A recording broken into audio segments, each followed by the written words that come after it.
Hi there, welcome to Carcassonne with Itze and a marathon stream today. I hope I won't be mumbling like this for the next 4.5 hours. So we are having 5 matches today and there were already 3. For one, the big upset by Vietnam versus Argentina, and 2 of Argentina's big guns lost their games. Whereas the loss of Big Nacho versus Portgard isn't really that big of an upset, considering Portgard is quite a good player. But Santi losing versus Myers May, I'm not sure about that. I haven't seen anything from this match, so the only other thing I like to note here is the loss on time by Konbuam Ching. So it could have ended even worse for Argentina. As you can see in the bottom right corner, this has quite a lot of implications because the Vietnamese jumped Argentina in the standings, have won their only game so far. I wouldn't consider them favorites versus Spain or France, but maybe they have a shot versus Brazil, or maybe they even upset one of the European countries here. But we'll see about that. Then there was the expected outcome in the match, Australia versus China. The only hope for Australia, as would be usually the case, was me got no skill. They won their game versus Eki Stack, but else it was a rather sweepy affair by China, with even quite lopsided scores here. And then just roughly an hour ago or so, Romania won their game versus Lithuania. Although the 4-1 looks like an easy win, it definitely wasn't the case. There were 3 deciders, and after the first 5 games were played, Lithuania even led with 3-2. But in the end, the Kurkan brothers delivered. And let's quickly check the standings of these 2 groups. So China was Group A.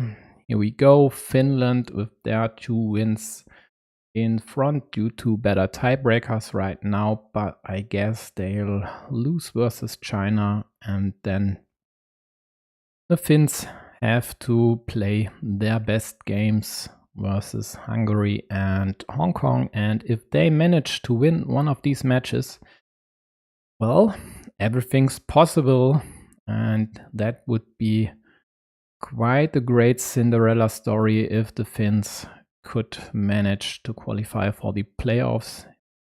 I mean, Nalaheim for sure is always the favorite in any game versus anyone, but the others aren't really masters, so would be quite a surprise if the Finns manage that feat.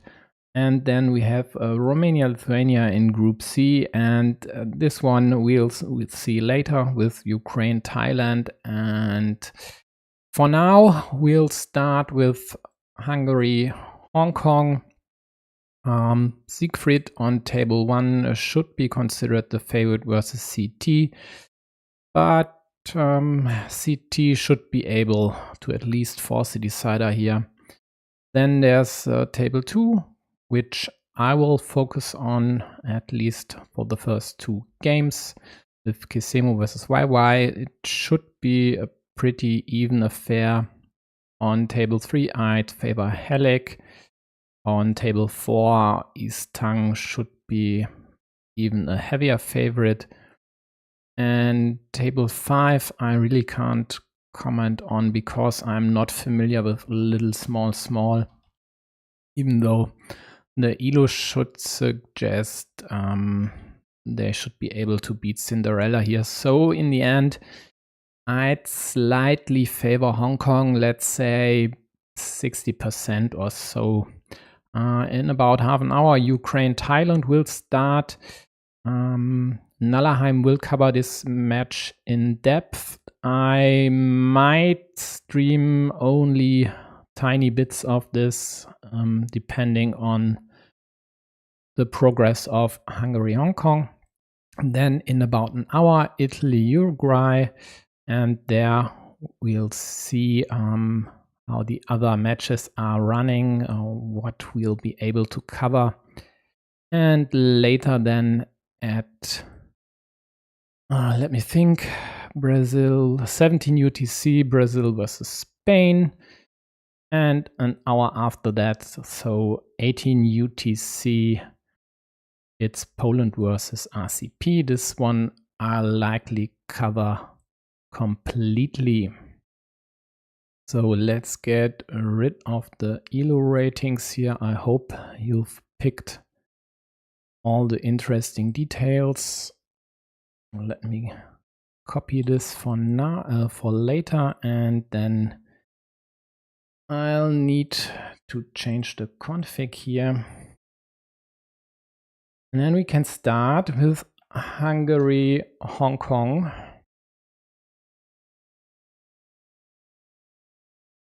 Oh, wrong. For now, let's get rid of all the tables we don't need. Because then this loads way faster. So they are playing. That's good news.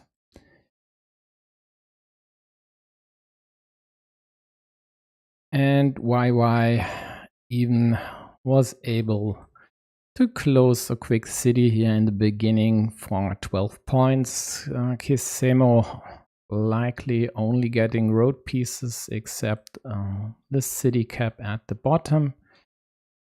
Let me open the other tables as well, so you can peek if you want. I likely won't be able to.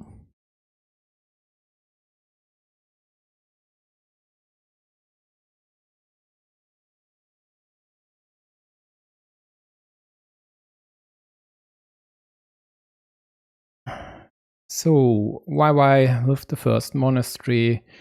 Nice start for them.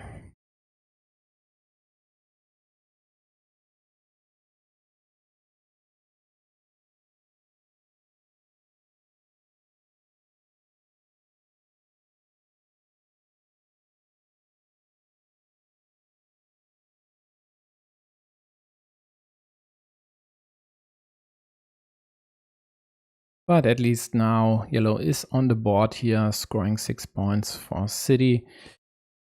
Blue attacking yellow's road, and of course, why not? That's actually a great option, because even if yellow were to get a crossroad here, they might not even use it in this case actually, because they'd rather try to use this square for blocking, for example, getting a Dorito here and then hoping to draw all the daggers. And here is one, for example, even the right orientation. So if yellow would manage to execute the sketched block, they'd at least would have a 25% chance to block 3 of blue's meeples versus 1 of theirs, but blue prevents this by using quite wisely the city cap over here. So now this road will be tight in the end unless yellow manages to draw all 7 curves, which is quite unlikely, and I need to wipe the standings. I'm sorry. Now you should see all 5 games concurrently running now. Yellow obstructs here, natural move, because even if blue would get anything to defend or close their city on the right side, at least there'd be another option to obstruct or attack from the top side, even though then blue, of course, would be quite likely to counter there.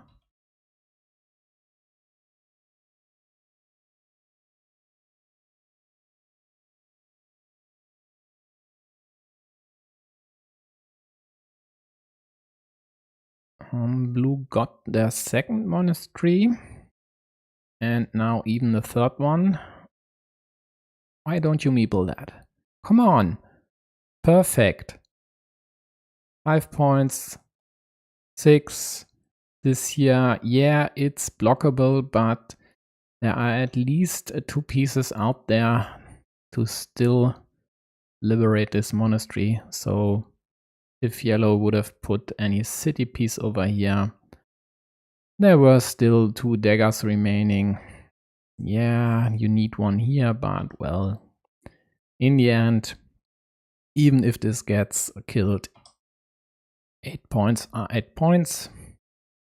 And you'd still have 2 meeple in hand, and at least 2 of them, 3, rather easy to liberate, and actually this monastery isn't that hard to complete as well.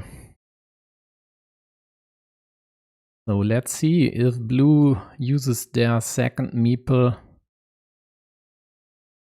Okay.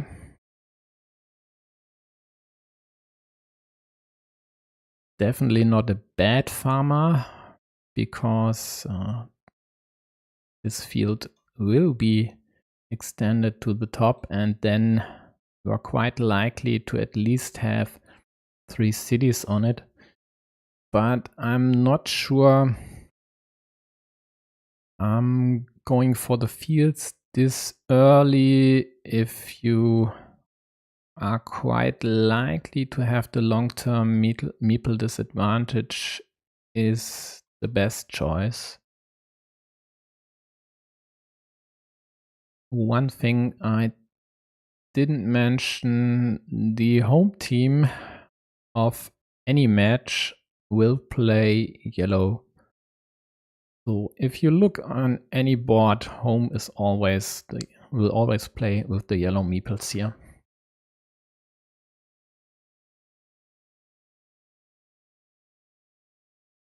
Yellow tries to attack blue city, but blue was able to defend. Now hoping to get the dagger here, preferably quite likely they'd take the other dagger first, because then they would be sure that the right-handed dagger at the bottom would even help them. Because if you use this one first and then don't get the second dagger up top, this more or less was a wasted move. Now, come on, this is the second monastery they don't use, and the second one in a nice spot actually. Yes, this as well was a bit problematic, but still.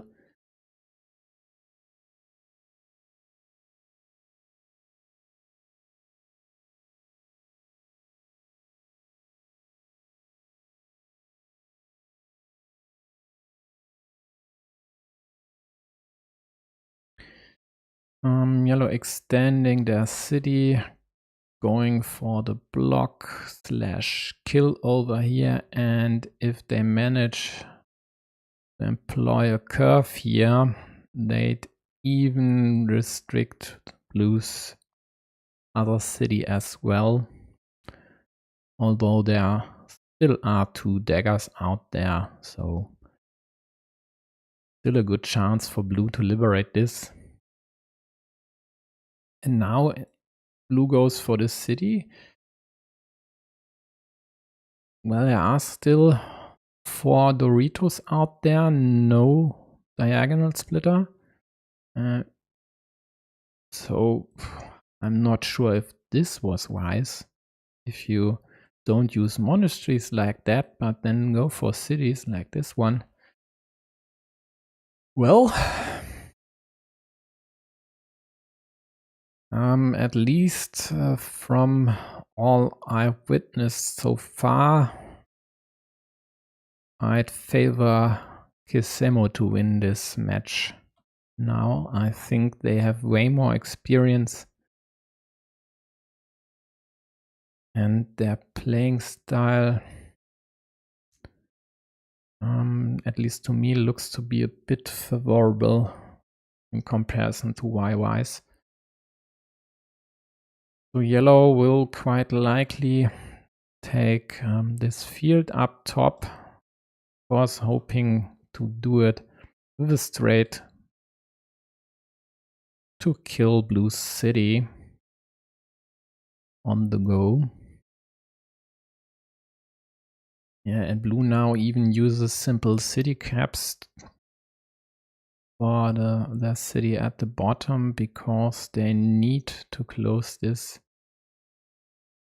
But the city cap is problematic as well.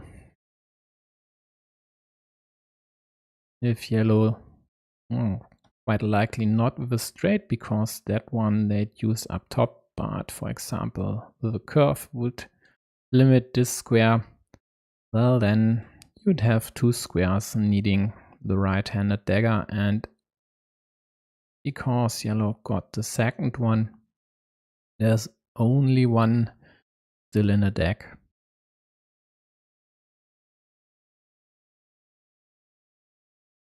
So blue extends their city, of course. Yellow kills blue's city up top and meeples a 12-point field, and that's how you use farmers. Yellow got the last dagger to attack blue's city, preventing blue from taking the easy points here. And now that blue attacks the main field up top, which quite easily could be killed. But they get a road piece to prevent the kill. I was saying that now that blue has all their meeples in play, they definitely need the curve here and fast, and get it right now.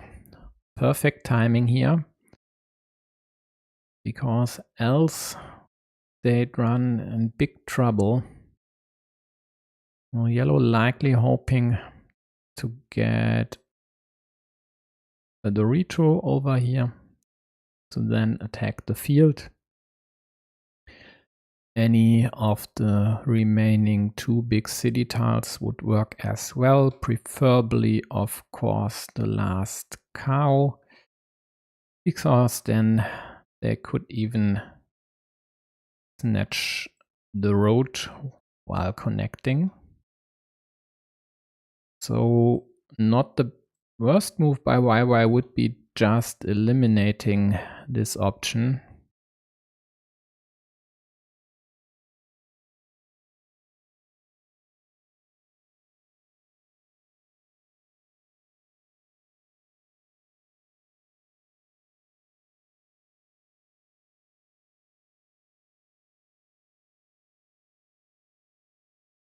Else they could go over here to prevent attacks this way.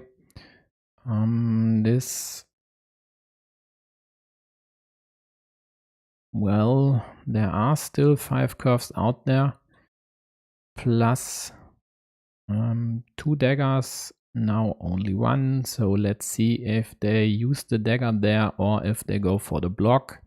And quite wisely they go for the block, because this is a kill. All 3 right-handed daggers are gone.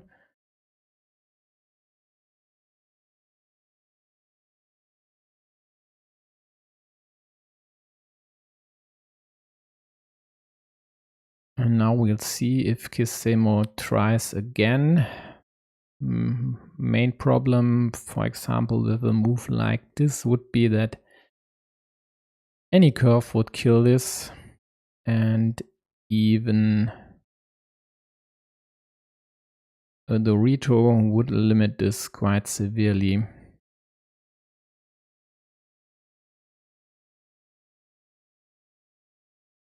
So now yellow hopes to block blue's road meeple. Well, I'm not a fan of this move here, but at least it adds another attacking option. Although you can't really go for this unless all 4 crossroads are gone. But maybe with only 15 tiles remaining, they are getting desperate here. And now is the prime attacking option. That's more or less unblockable. I'm not sure blue will even try to do something about this. I guess going here, then adding a Dorito or big city tile, so there's a city piece over here, would limit this option quite severely. All right-handed daggers are gone. There's, well, not enough time to talk about the rest because yellow just connects. Takes the road as well, hoping to get the last horse here to add 2 points to their city and liberate their road meeple, which would be the perfect outcome for them.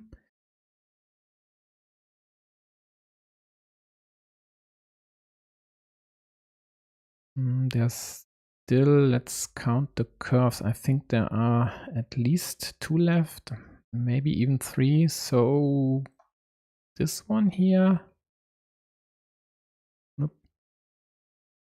would work actually.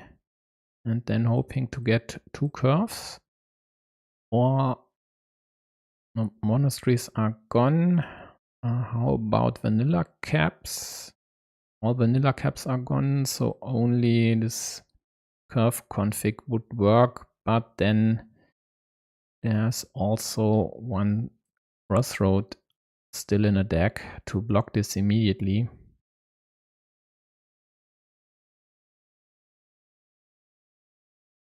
So let's count the points here.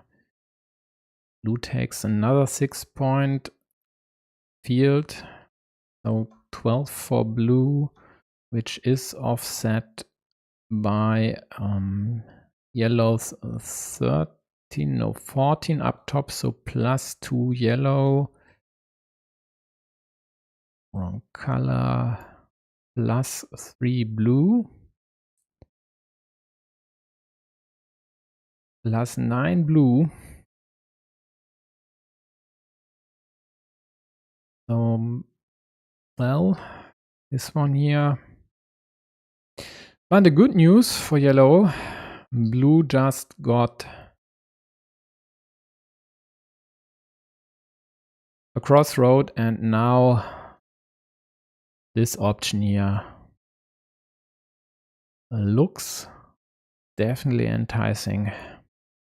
Let's see if Kisemo finds it. And he does. YY misses on their first try to snatch a curve.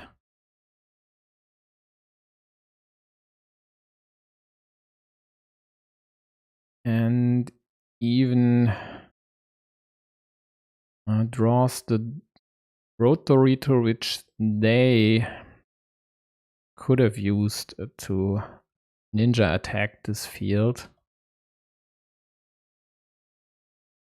So maybe just adding this over here and then trying to attack this way with the possibly another curve on your next move. Yeah, well,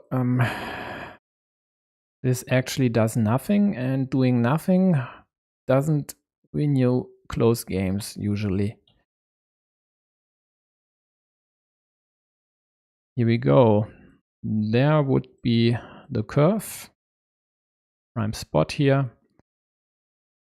And if they only had used their Dorito over here, they could have hoped to draw the last curve on their last turn for the win here.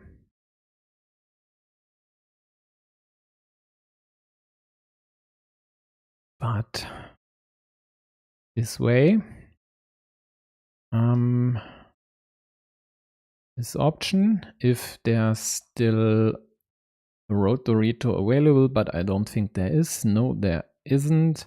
And this was the last dagger. Yeah, Kisemo just dumps the last curve.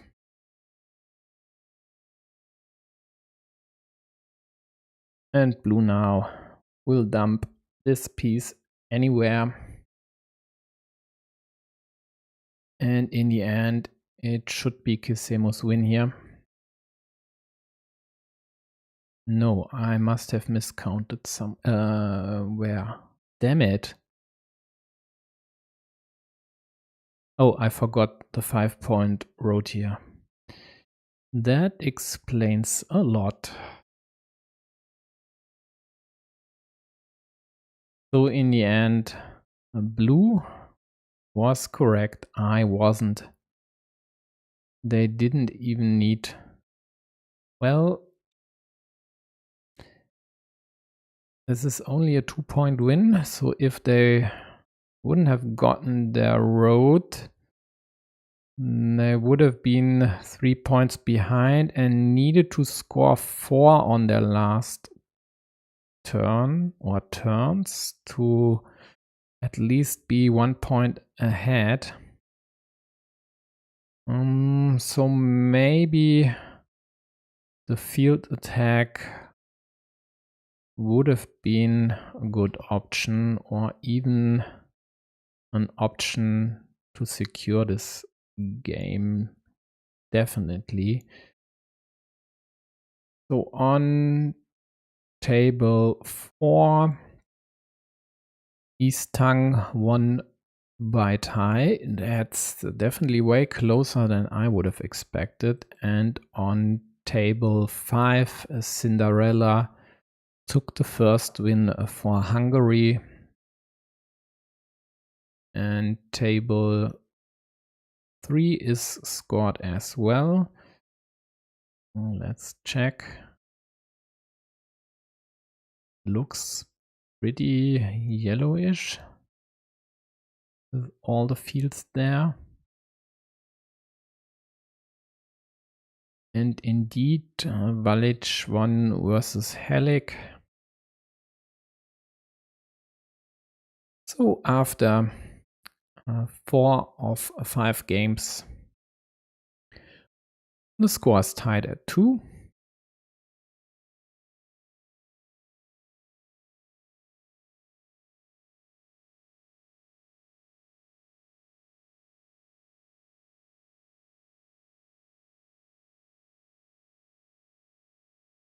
And it looks like they are taking a break.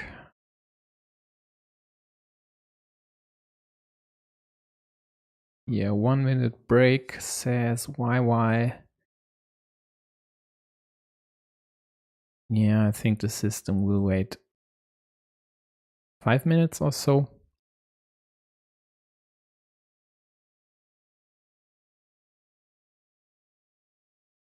Until then, let's take a look at Siegfried's game versus City.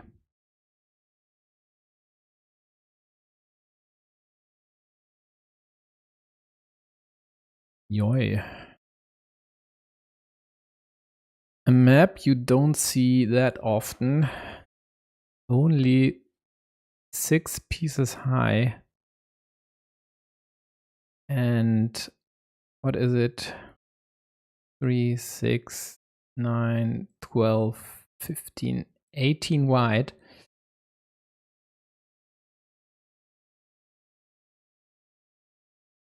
And it looks quite okay for blue, although yellow has a 12-point field on the left side. But blue with a 20-point scoreboard lead should be ahead here.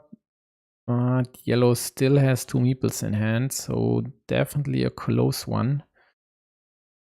Well, let's just stick around here for now and watch this decider. No, not decider. This decision in the first game versus Secret versus CT.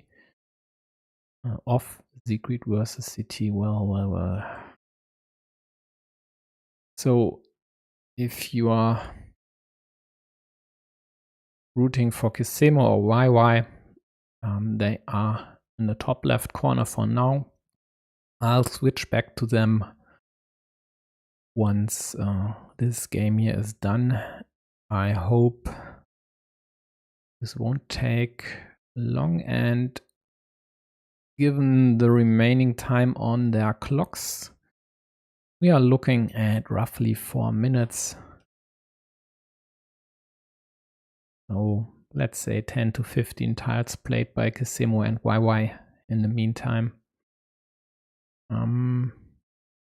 Considering we have all this space up top here, why not whip out the scoreboard?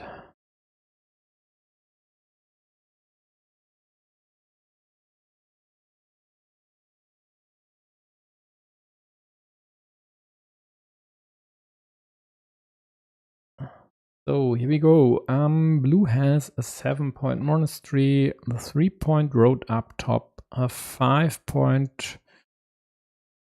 Is it a ruin or is it still a viable city?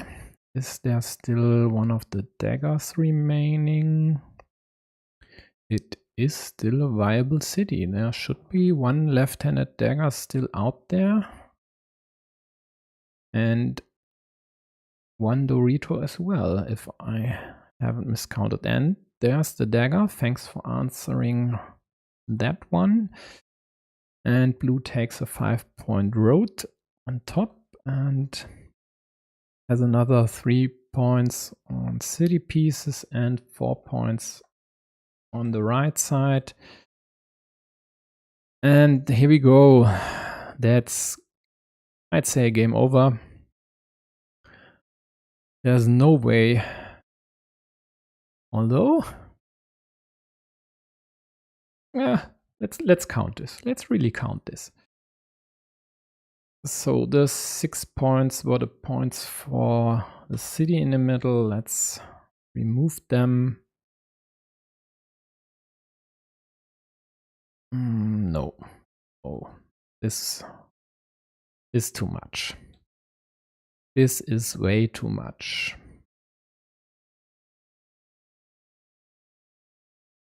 But definitely it's closer than expected, but with these 7 points now, that's definitely the dagger if it wasn't over before this move. So let's go back to Kisemo and YY, and once Siegfried and CT start their second game, I'll open that one in the top left corner again. And what have we missed here? Looks like a monastery and quite likely Kisemo's, because he has the odd score, and with 18 points I don't see any other odd features out there. So, well, odd features. Scoring odd points might be right. So this was Kisemo's monastery, and then quite a lot of cities So a field worth 15 points for these 5 cities here. So we'll have a field fight. Yellow hoping to get a curve and fast, please. Although with 5 meeples in hand, you don't mind waiting a bit. Let's check out other attacking options, and this blue farmer already found one. Hoping to connect here. Let's see if YY gets a monastery or one of the 3 remaining vanillas. And if they get a monastery, how they'd proceed with this one, if they'd use it or not, now that yellow snatched this and created a 7-point monastery spot. I don't see any reason not to use it unless more of the starting tiles would be removed from the deck and you'd get a road monastery, but maybe even then, just taking this, scoring 8 points in the end, is definitely a worthy investment.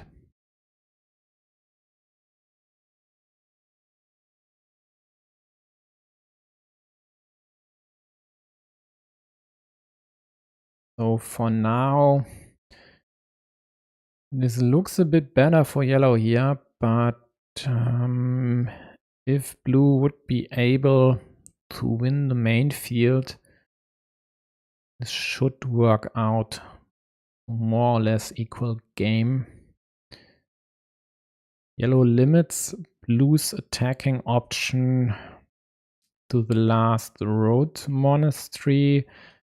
Yellow could have also meepled the field, but with only 2 in hand,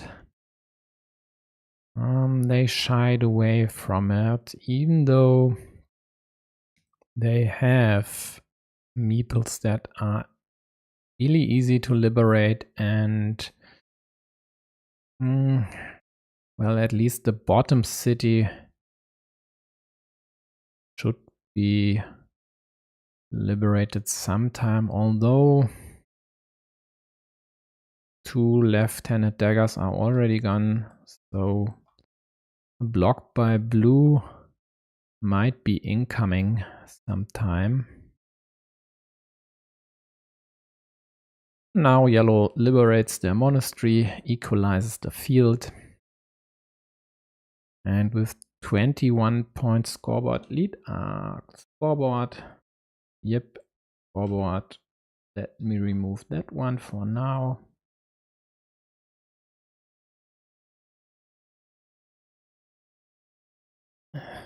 Hey Glovier.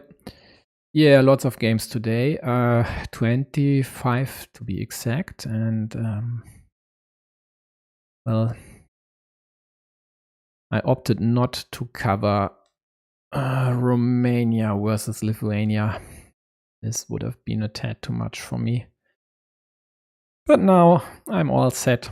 I've got tea, I've got water, something to eat for later. I guess I won't die during the stream. So I hope I don't fall asleep later. But it's Carcassonne. There should be at least one of the games interesting enough to prevent me from falling asleep. So on table 5, little small, which is a cute nickname, equalized their duel versus Cinderella 23. So right now, the match shifts a bit in Hong Kong's favor, at least on other tables. This here really looks good for Kisemo. Oh, interesting. They could have used this vertical splitter up top and then would have... Why doesn't this automatically zoom? Well, so they could have limited their city to the last horse, but didn't. And then blue just killed this. Yeah, always tricky. If you got a good option, do you hope that your opponent just will draw a straight or crossroad, or a piece resembling a straight or crossroad? Well, in this case, I'd say no, because there are quite a lot of the straights already gone, and therefore I would have preferred to defend here. But on second look, there's only one rotorizo gun, so risking this had its merits too.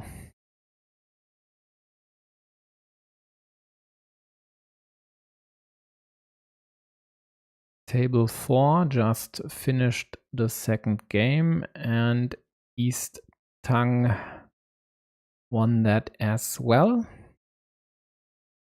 So this is the first point on the match scoreboard for Hong Kong here. And considering it's 37 past, Ukraine versus Thailand are already playing, as you can see from the percentages indicating the progress in the first games at the bottom.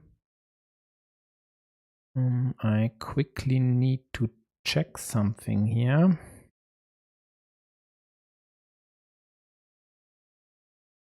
Why does this not work? Well,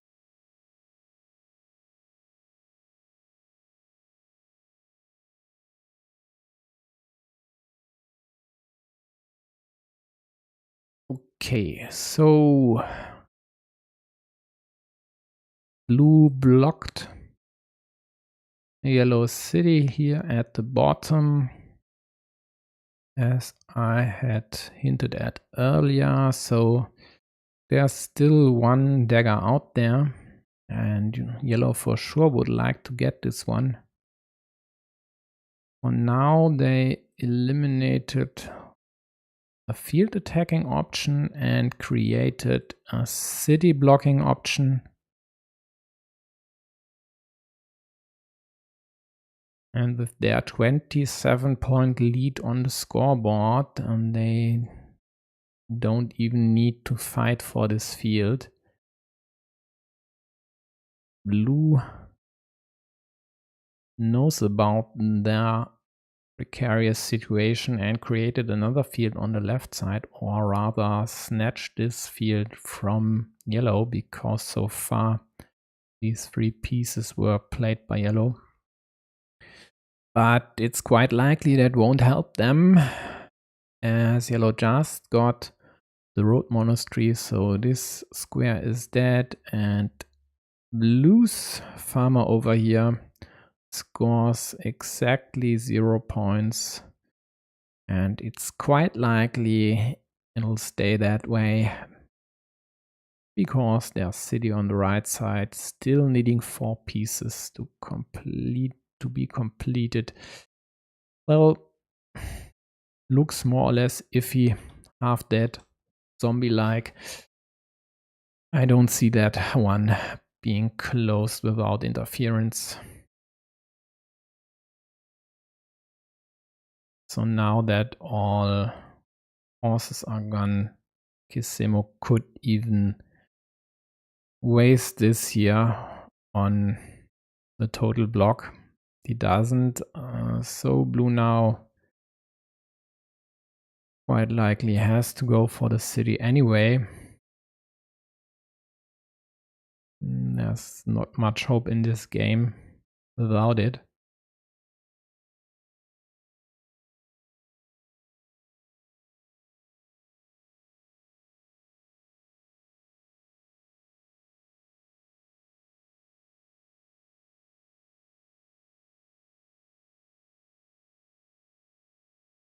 Looks like blue concurs.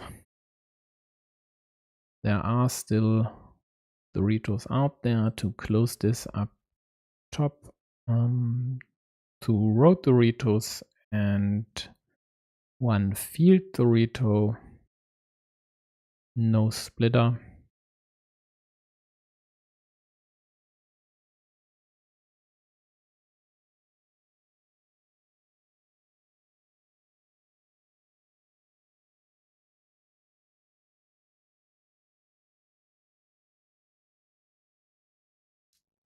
I wanted to open one game of Ukraine versus Thailand.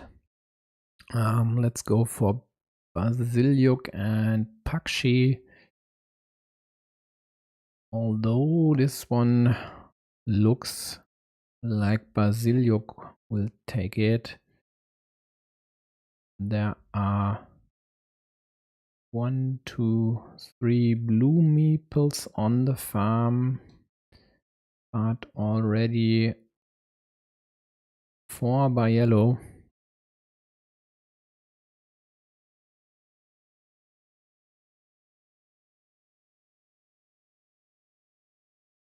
But there's a nice city at the bottom for Pakshi here. But yellow just got the last dagger, so this is dead.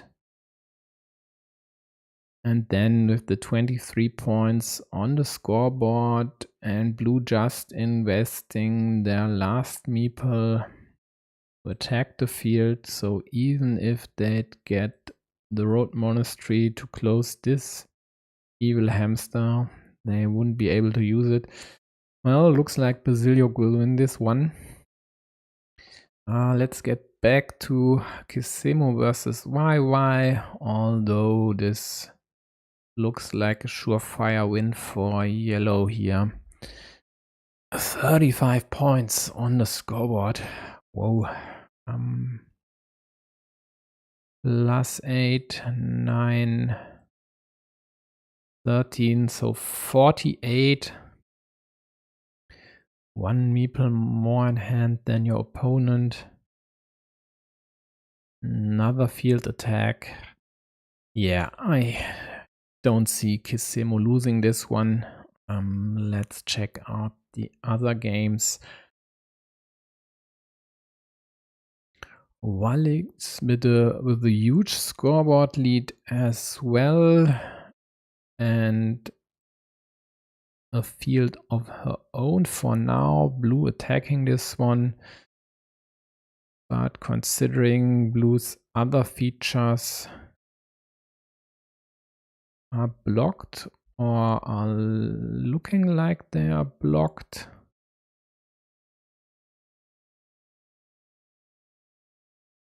Well, anyway, let's move this to the big screen and switch it. Kisemo's 1.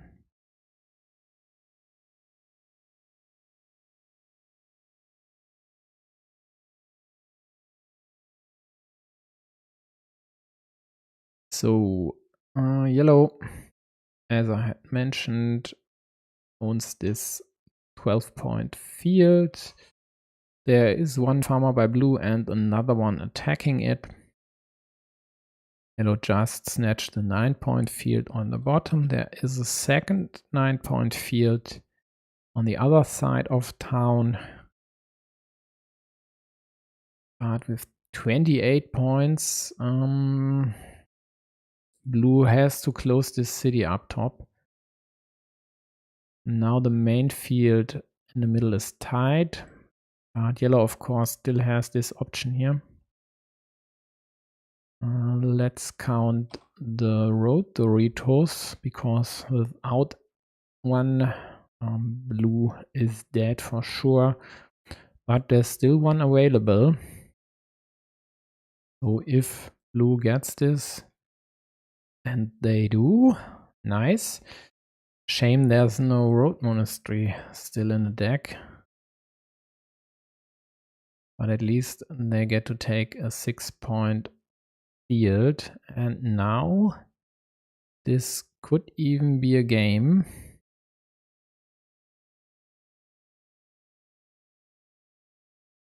So yellow is ahead 4, 8, 9, 18, 12, 6, tie. If I'm not mistaken. So this successful attack would work out really nicely for yellow, and therefore I think blue has to take this field.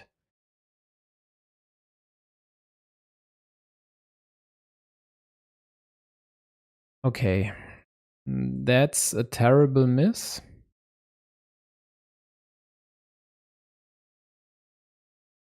For one, it's 3 points less, and you don't have the option to attack the main field.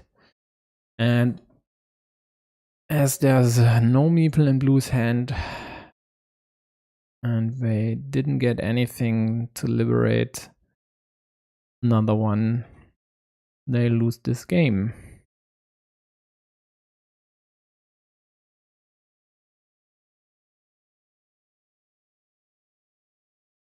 Oh, I forgot to open Siegfried's second game and nobody said anything. People, call me out on my mistakes. I really don't mind. I actually am looking forward to it.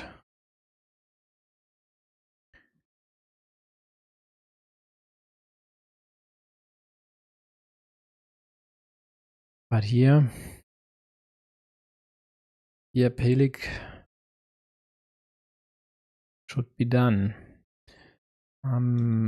So let's open the decider between Cinderella and Little Small Small. And then I'll switch the game of Valic versus Illik to the bottom right corner. So there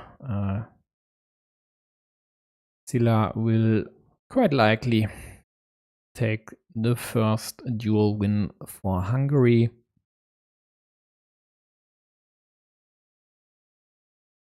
And there actually was a straight and a starting tile out there to counter yellow's attack, even though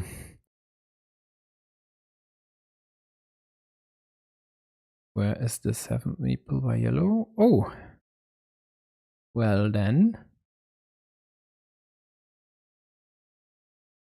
I think in the end blue would have won if they would have gotten 2 road pieces, one to add to their monastery and one to connect to the field.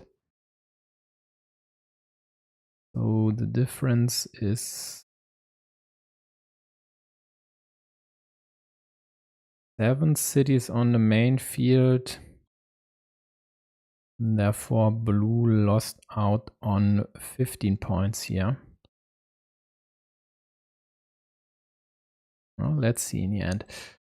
For now, let me focus on this decider here.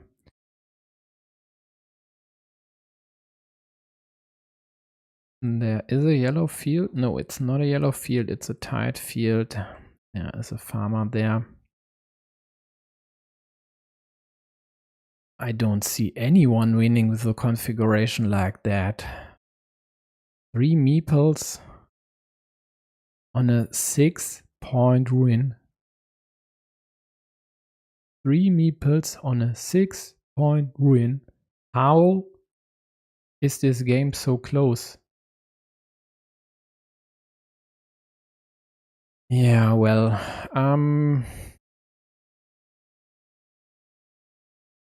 6 for blue.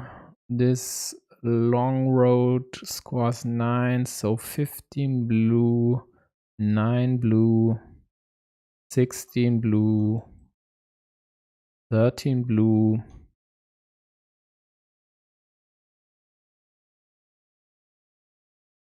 12 blue, 15 blue, 11 blue.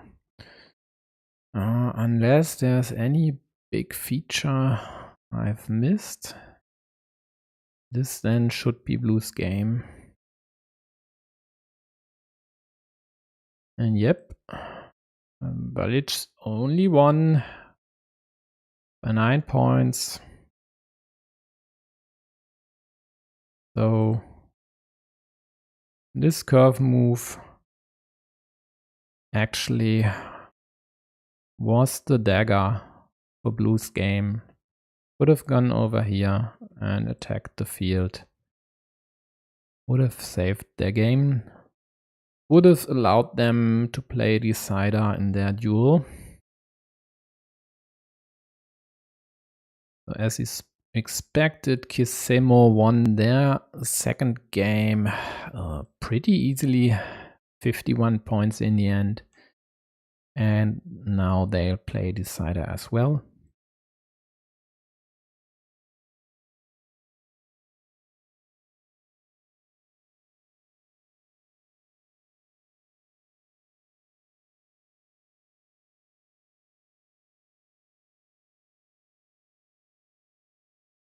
And this here goes to little small, 7 points in the end. So let me open Kisemo's game on the big screen. And then I'll supply you with games from Ukraine versus Thailand. Adria and Lawyer won their first games as well. So let's open Basiliuk versus Pakshi, because that's definitely one of the duels Thailand would have to win to have any hopes of winning this match, or at least getting a useful tiebreaker out of it. Adria trounced LZ Taki with 82-47. Looks like a block-heavy game.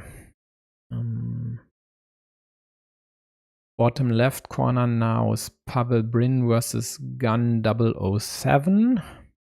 And top right is Basiliuk. And let's open Tanya Yu versus Idinidad on the bottom right corner. Oh, Idinidad again. I think they have blocked me. Not sure why, but well, maybe Tanya. Oh, I don't think so. Then let's open Adria LZ Techie there.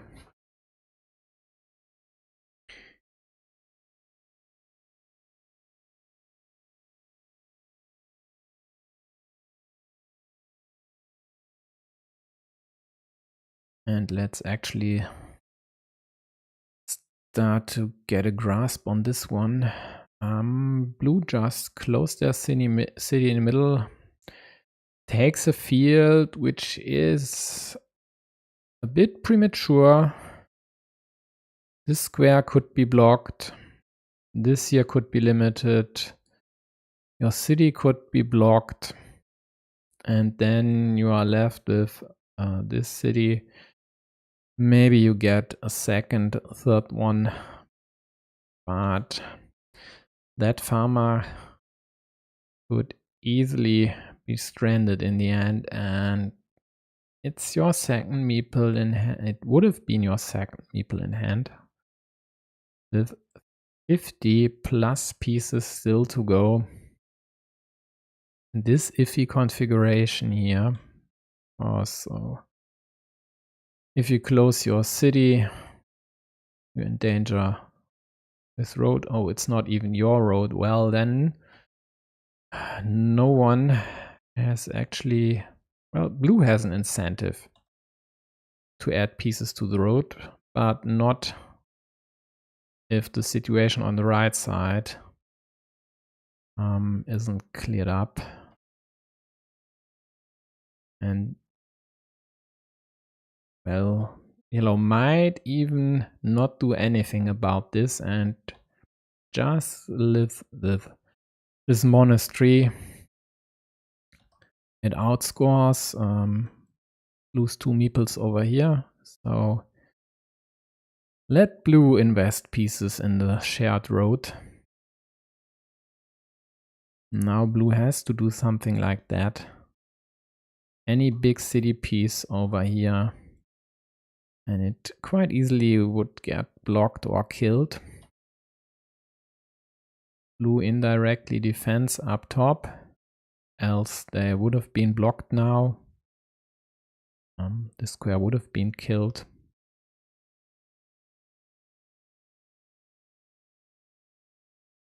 Yep, here we go. Harassment all over. Both needing right-handed daggers. Blue should now indirectly defend. The only question for them is in which way. So city here or field here. And if you count the curves, I guess you'll know which would be my answer. Yep, this one, exactly this one. So, hope for Thailand. Gun wins their first game versus Pavel Brin. Let's switch that table then to Lawyer Natpira.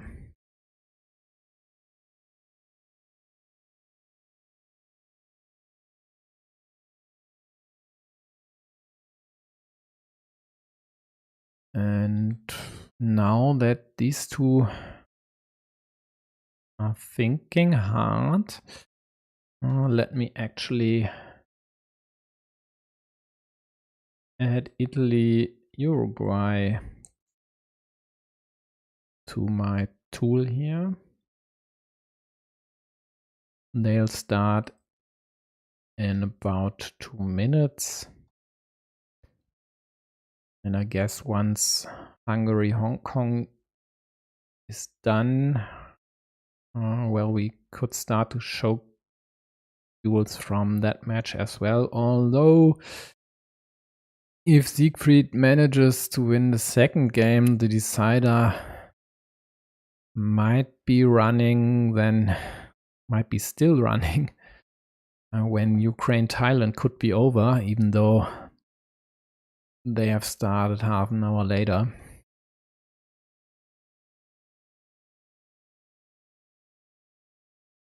Blue going for the kill here. But at least Kisemo was able to snatch their 14-point city up top. And now blue really thinks about whether they should use the horse there. And I don't see why not, actually. There are still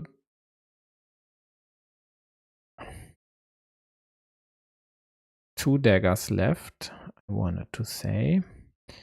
They go for this block, which had great odds, really great odds, because there was only this one dagger in the deck, and with 40 pieces, well, a 50-50. In most cases, yellow would have to wait a long time to get it. But in this case, it just took them 0 moves to snatch it. And now I have to think that blue miscounted their daggers, because they didn't kill this one here. Well. Yeah, this is the right move by yellow. But in a case where your opponent didn't kill your city, although they could have and should have, maybe not doing anything against this, just hoping they won't see this down the road, might be also an option to be considered.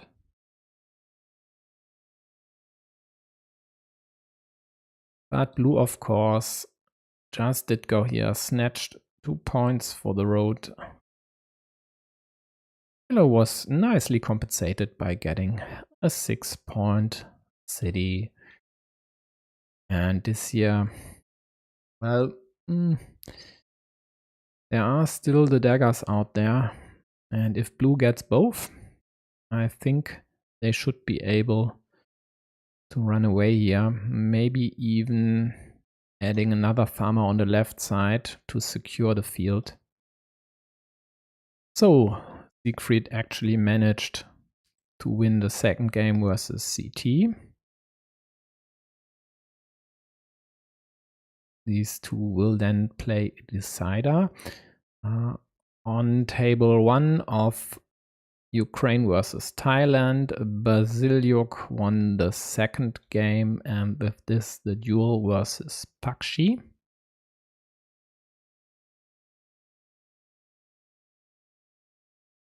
LZ Taki won their second game versus Adria and forced a decider. So good news for Thailand. Even better news, Idinidad is ahead versus Tanya Yu.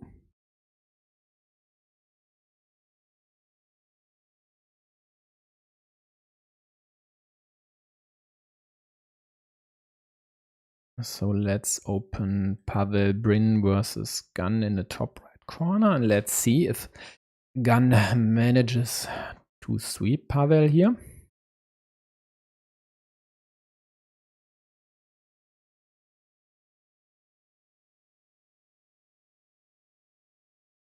So the first right-handed dagger, or the second in this game, but the first of the remaining two, goes to yellow.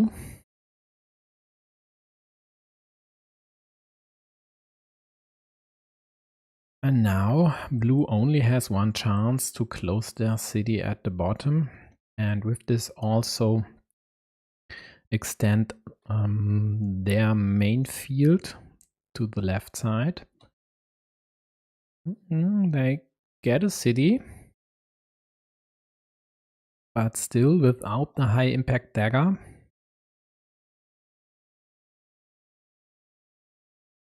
I wouldn't favor them here.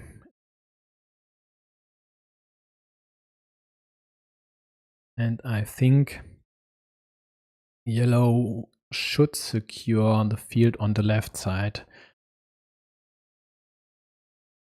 just as insurance versus disconnection.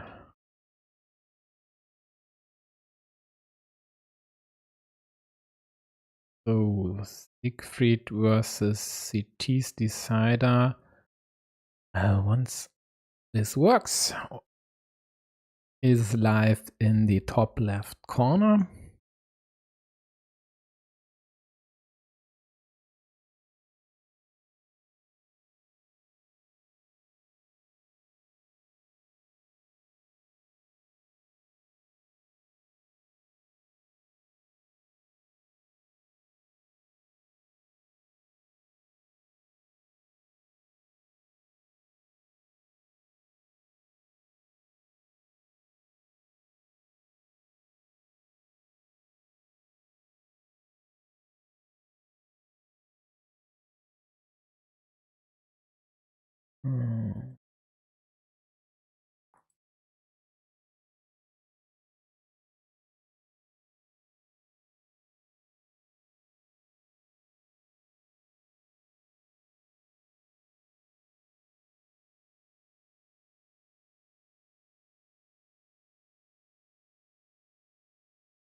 And yellow doesn't go for the field, and I don't get it. I mean, sure, just dump the monastery if you want. But why not take this field? I don't get this. It doesn't score a lot with 6 points, but if blue gets the last dagger here,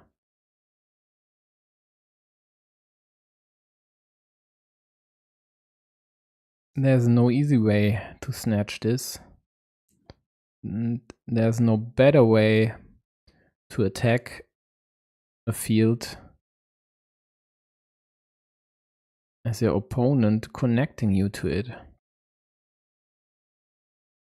And quite likely they would, because if blue gets this, they even could add another 6-point field to their score.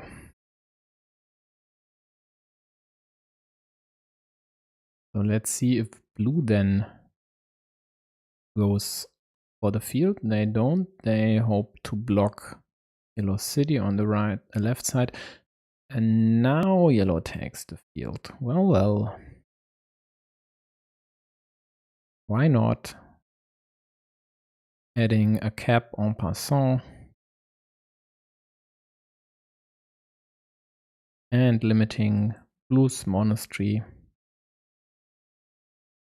But there are still 2 monasteries remaining, so maybe the creation of this monastery spot wasn't even the best choice.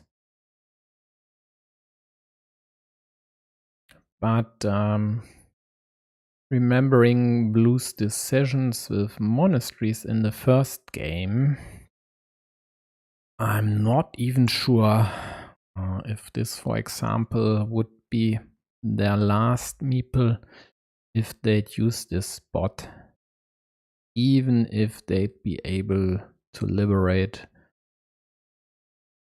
other meeples in one move.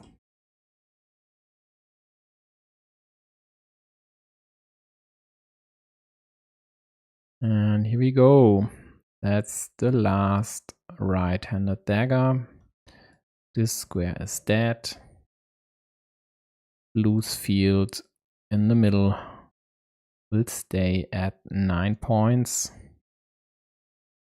Although maybe 12 if yellow manages to close their city on the right side. I think there should still be a Dorito left. Yep, there is still one left. A road Dorito. So the usual pattern would be this one.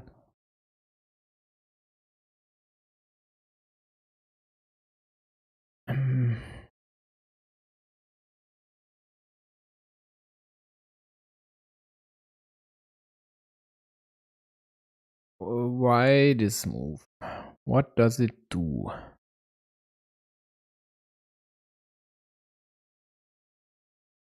Isn't there anything else you could do here?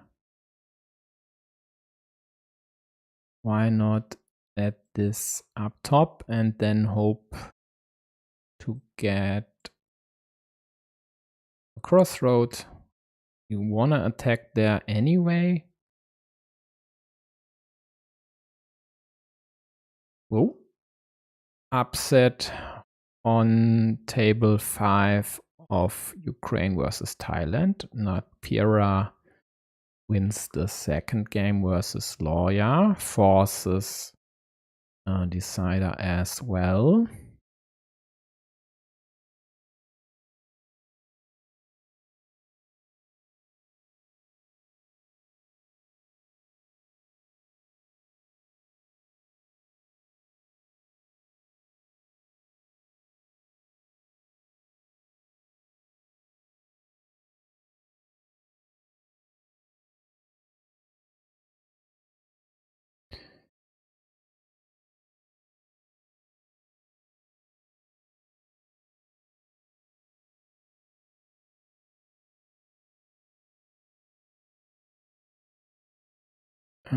At least an interesting move by yellow.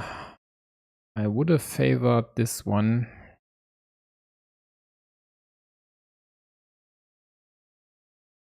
This way now blue connects and creates an evil hamster. Yellow gets the last Dorito and now hopes to get a city cap to close this one on the right side. Their city on the left, of course, is blocked. All 3 horses are gone. Not sure if I had mentioned that.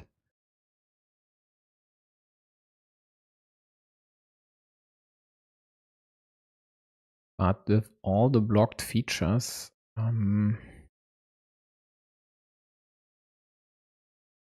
how could blue even win this one? Well, they definitely need the road monastery. And even that won't help them if yellow manages to close their city. So now scoring all you can. Definitely necessary. Maybe yellow doesn't watch out for this field. So one combination I could fathom would be getting the road monastery and then a ninja field attack up top, for example. Although not with a straight, because there is no straight left. Yep, yellow knows their stuff, limits the field there. Now we'll see what they do, if they do anything about these options here. And now they snatch the road.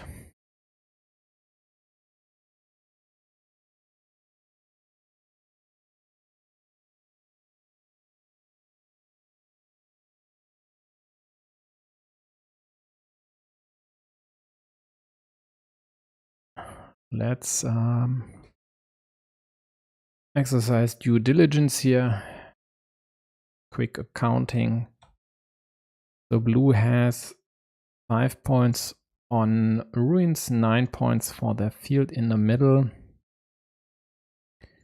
and a scoreboard lead of 6 points right now. They are quite likely to add to that by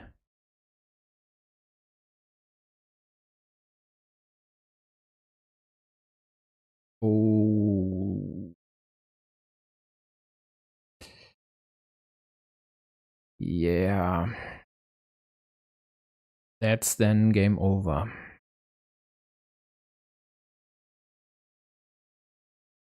8 big city pieces out of the game.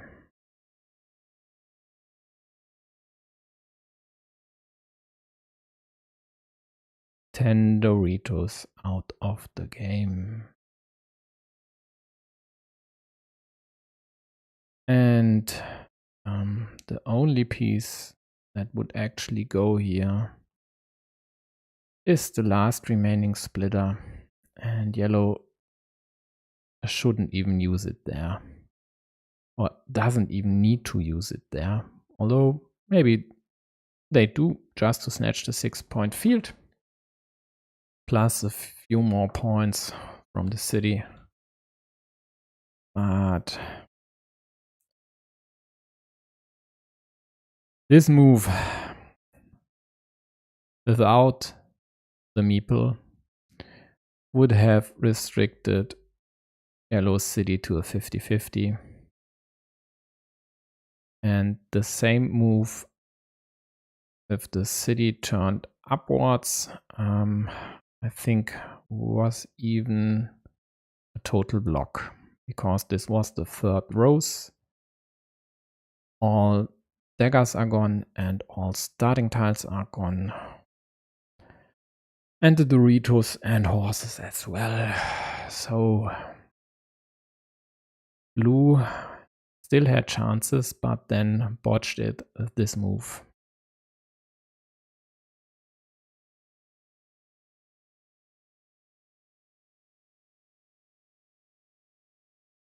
So good news for Hungary here. They'll win the second duel.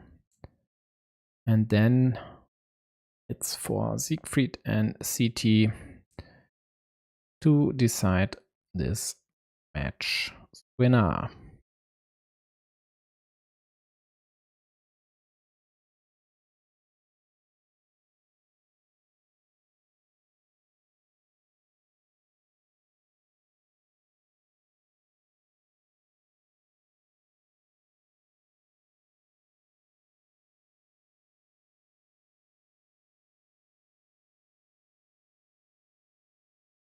So let's switch to Siegfried and CT.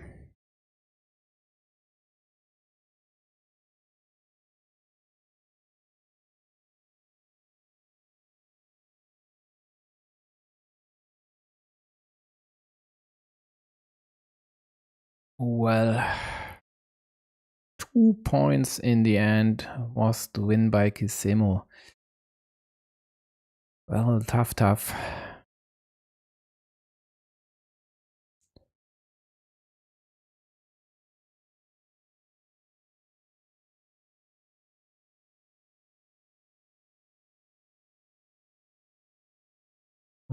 This situation favors blue, even if it's only slightly, but their monastery is in a better spot than yellow's because it now gets liberated. And in addition, they have a road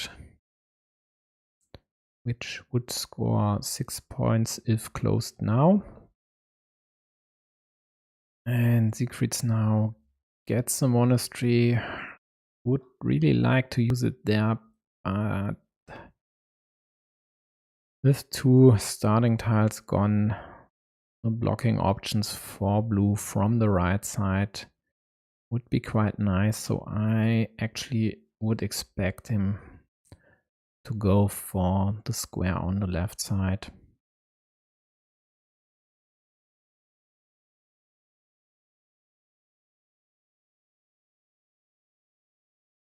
Considering I won't be able to open Tanya Yu versus Idinidad without switching to another Nick. Let's actually open one of the games from Italy versus Uruguay in the top left corner. So there we are having Italy's star player, the green chicken Polo Verde, versus I think one of Uruguay's best, BDDL1. So if the South Americans want to have a chance in this match, they definitely need to win that duel.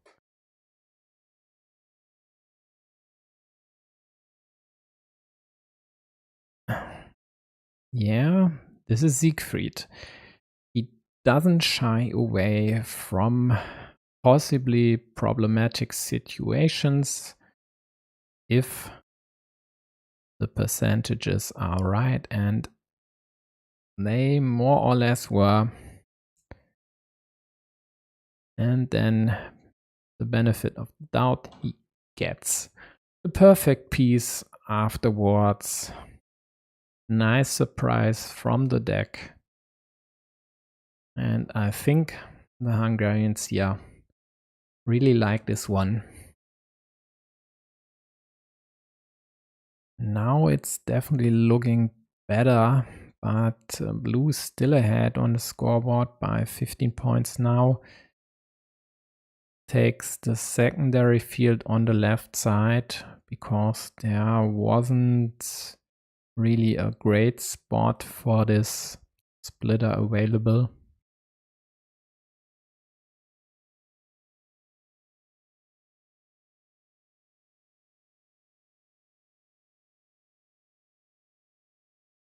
Tricky piece for Siegfried. If he'd had 4 meeples in hand, maybe he'd go for this one. But even then, it would only be a 50-50. 2 horses already gone. So just adding 1 point to your monastery and also hoping to get another cap to clean off one of these empty city caps for now and score 4 plus the 1 point for your monastery is actually definitely a decent move here. And now he could try to connect there, but maybe just going for the block on the right side would be the more likely move, or at least would be a move I'd expect from him now. So city now might clean up the top cap, just because it's way more likely for Siegfried to get any cap to take it if blue wouldn't have done this. And there are way fewer caps left to take the cap on the right side. Yeah. Very good news for Thailand. Gun completes the upset versus Pavel Brin. Let's check if there's any new development on table 2. That's Tanya Yu versus Idinidad. And they are playing a decider as well. So now the match is tied at 1 and all 3 duels are in their third game, or should start their third game in a few seconds.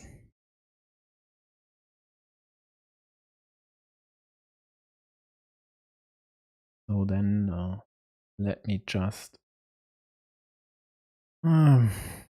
do a little bit of wizardry here.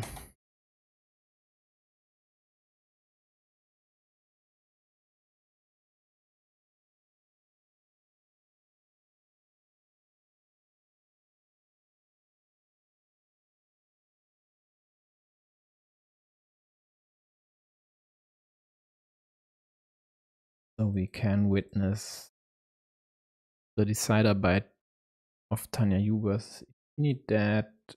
If that's actually the decider of the match, that is, else I'd rather open another duel of Italy versus Uruguay. So let's refresh once more. Yeah, damn it.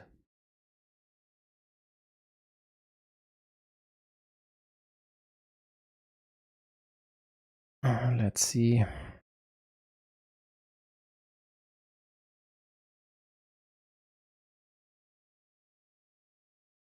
Oh. Did anybody notice this one here? Why even violated the clock? I didn't see that one. Must have been only a second, or maybe even a black clock turning into a clock violation after synchronization with BGA.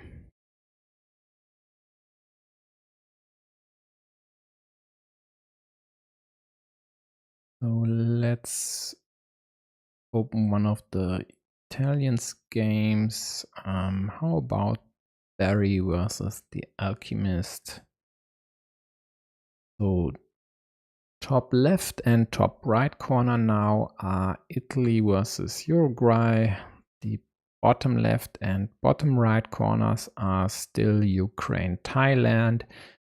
And in the middle is the decisive duel between Hungary and Hong Kong. Yellow just liberated one of their 3 monasteries, still hoping to get the other 2 meeples back as well.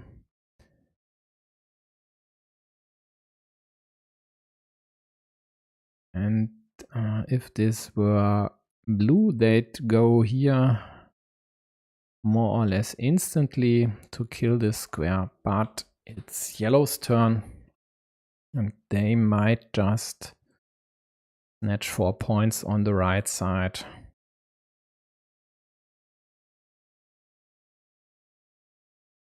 Or does he consider killing this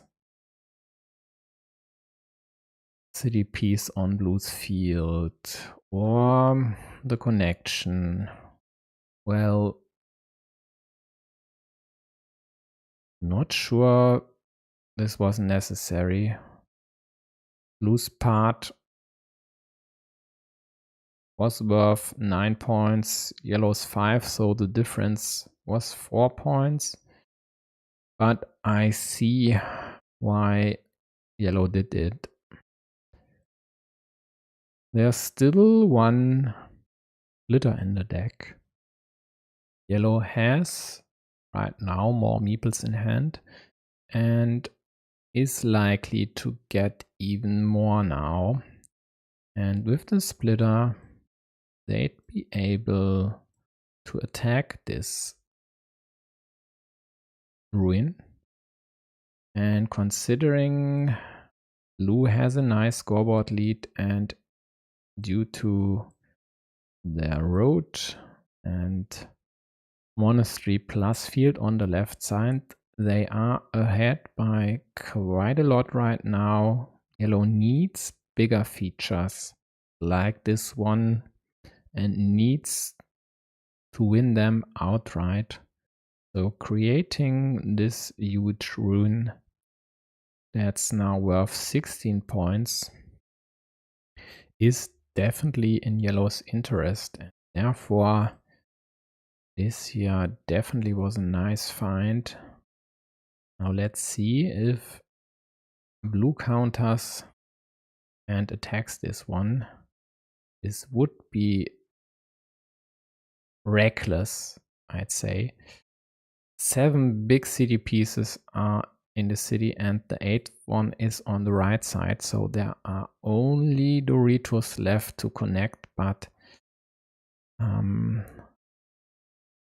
any Dorito then, or the splitter as well, would immediately kill this square. So I don't see blue going for this, rather taking this city or this one. Although the bottom one has the problem of creating possible attacking spot for Siegfried to use, because it's Siegfried's turn next and Siegfried has 3 meeples in hand. Even more good news for Thailand. Oh man, I think Otto is covering this and I definitely have to watch his stream later. Natpira wins on table 5 versus Lawyer. After losing the first game, manages to get the second and third ones.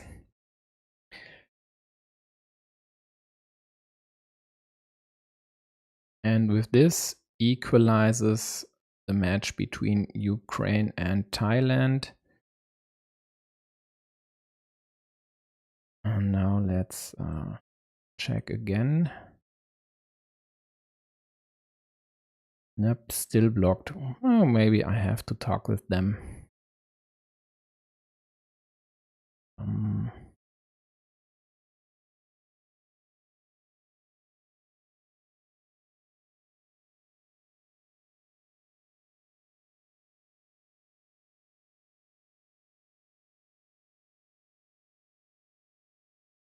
let me check if I somehow can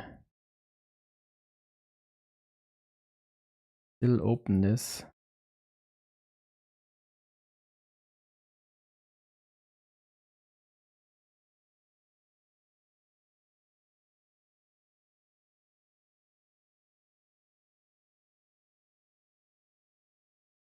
And I missed the end game here, damn it.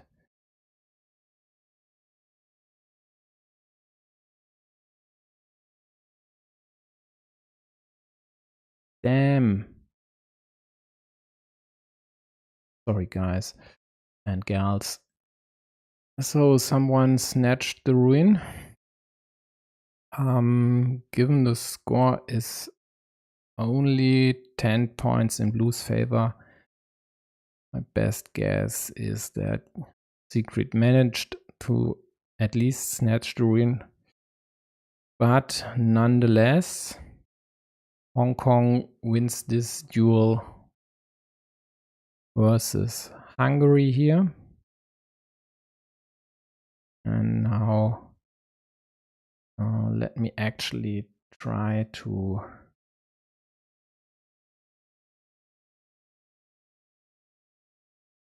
open the game of Tanya Yu versus Unidad.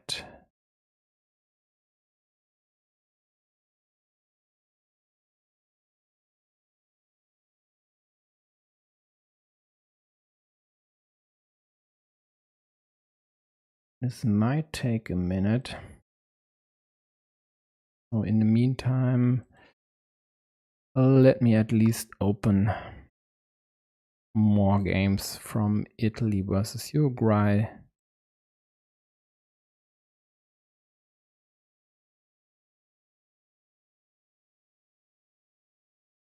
Where Polo Verde just won their first game versus BDDL. And more games are nearing the end. On table 5, there's even a decider running. So if I don't get an use game to the main screen, I'll switch to Italy, Uruguay.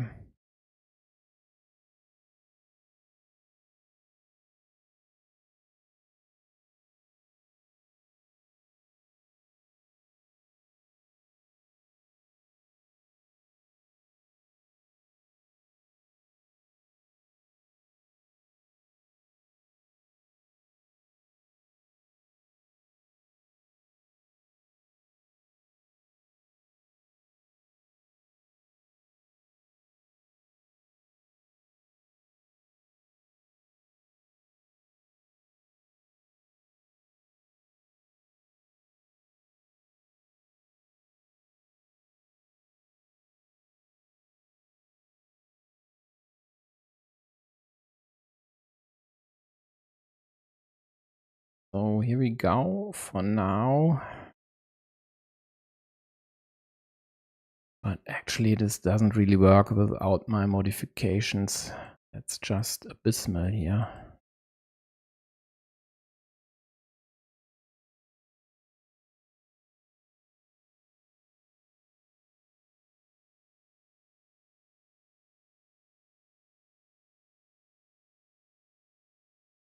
But well, let's cover it this way. I just need no, actually not.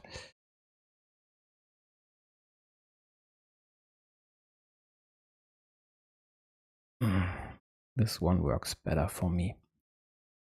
So let's open Polo Verde then. Or rather the decider between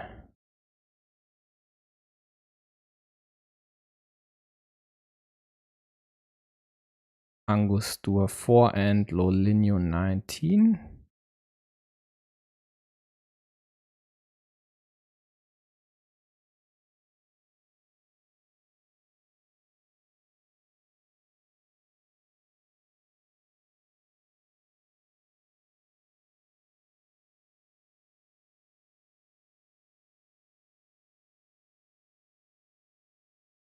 So Polo where the second game is in the top left corner then.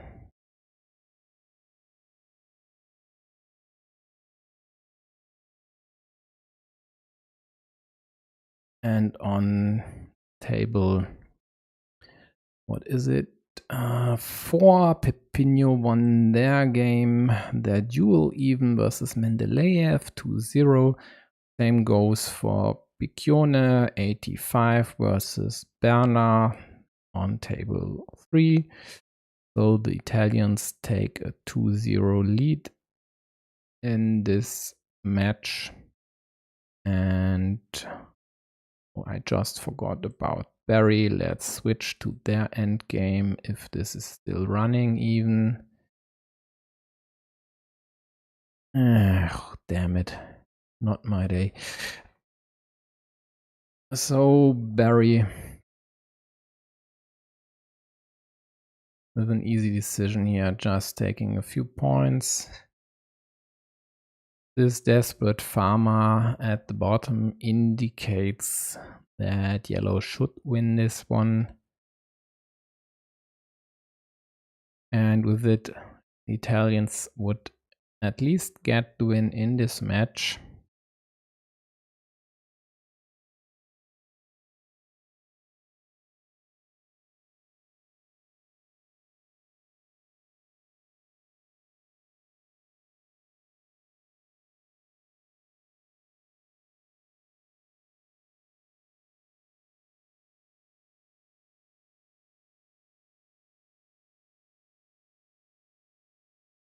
Yep, 13 points in the end. So 3-0 in Italy's favor. And now we can open one of the other games, and let's go back to Angostura 4. Not sure why my interface is German now, but it is what it is, I guess. You will see the pieces here, the nickname, and the remaining pieces as well.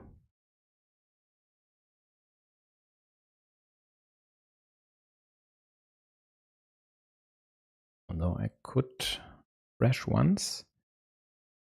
Nope, still German. Well, I have to check later.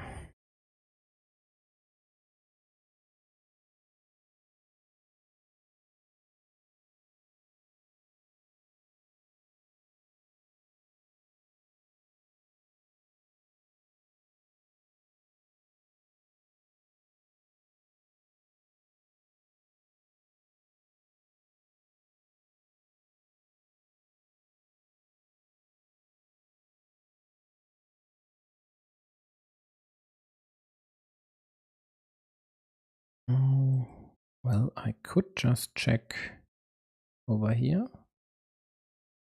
And I think this is another configuration running. That doesn't help me.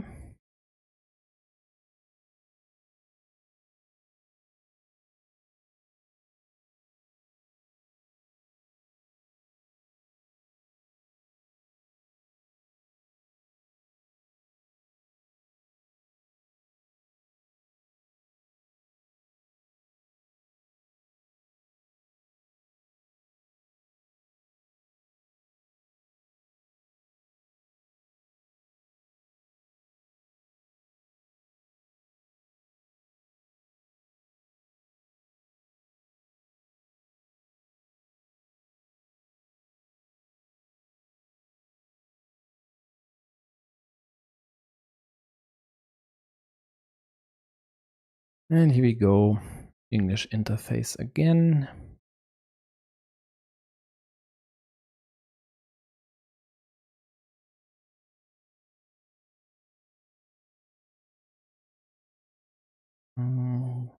Considering we only have 2 games running, well, let me switch the layout real quick.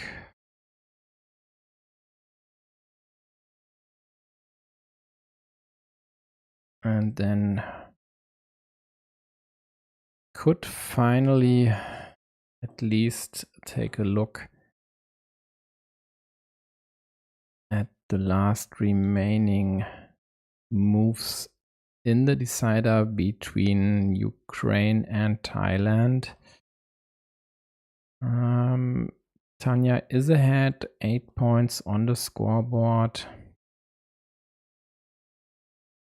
So +3, +6.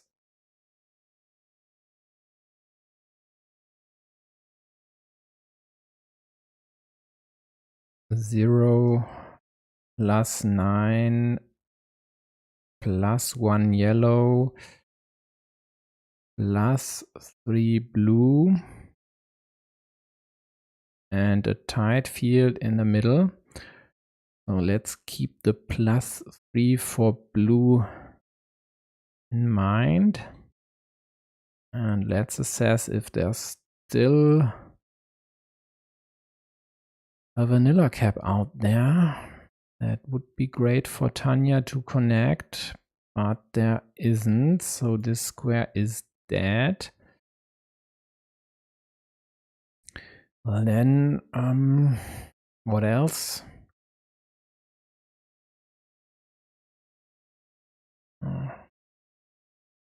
This up top.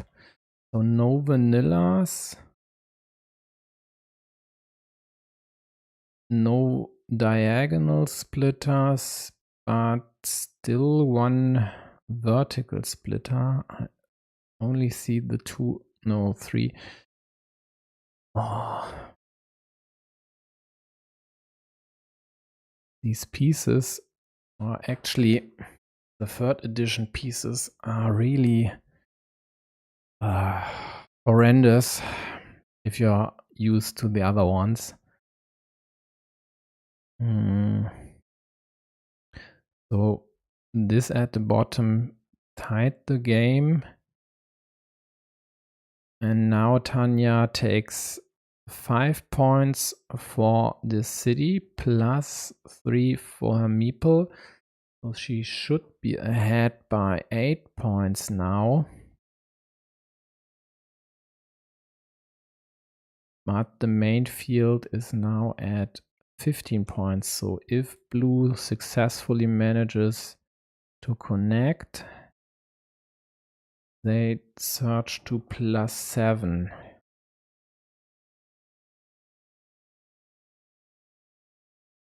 Oh.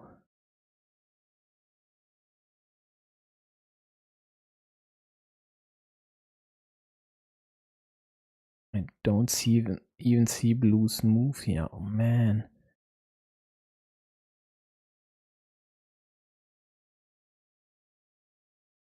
+5 yellow then. Actually, the scoreboard here. Also, blue has city parts worth 9 points, an 8-point monastery, 6 points at the bottom. Both have the main field for now worth 15 points. Yellow has a 3-point field on the right side, a 9 and a 3-point field at the bottom, and a 13-point lead on the scoreboard, plus more meeples in hand. So she takes the road up top. Well, doesn't really help now that blue just snatched the field and a road. And now Tanya quite likely has to attack this if there's still a piece to connect there even. Else you could go up top. So let's assess this at first, because crossroads are way easier to count, but all 8 are gone. So what about this situation? No crossroads left. So we'd have daggers, all three left-handed daggers are gone, straights and curves.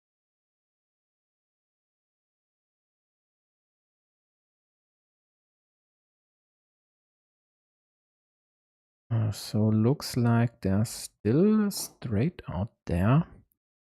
And then, of course, she has to go for the attack. But depending on the last piece left in the deck, this would quite likely be blocked immediately. But I don't see the... No, there's the third horse. So horses, cows, all big city tiles are gone. And I guess there's no curve left. Else she would have used this attacking option. Yeah. Both monasteries. Well, then there actually was no hope. And with this, then Thailand manages an upset here. And I can quit this dreaded view.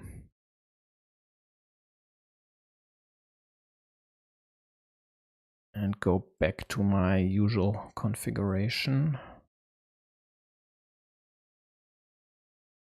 So, who would have thought? Thailand wins versus Ukraine. And takes this group's first place.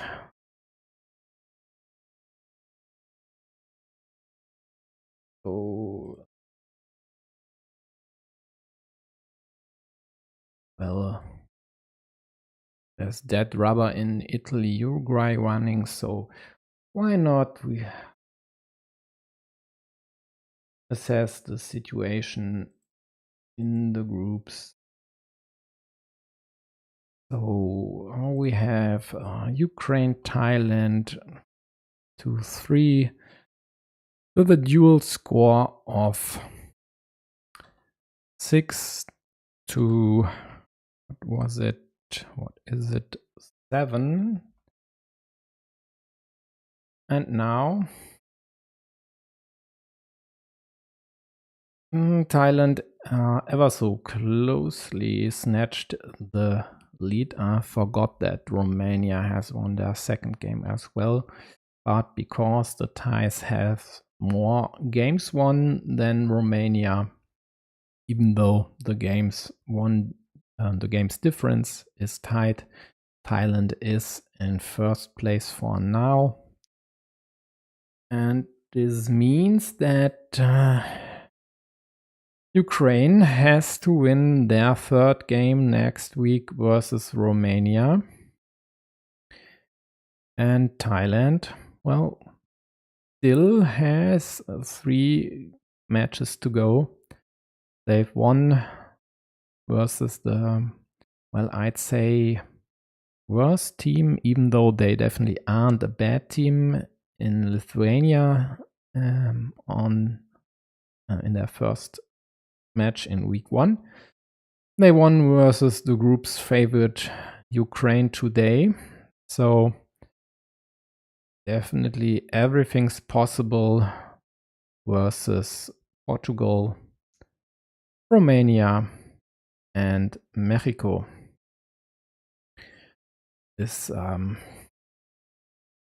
This group is just something else.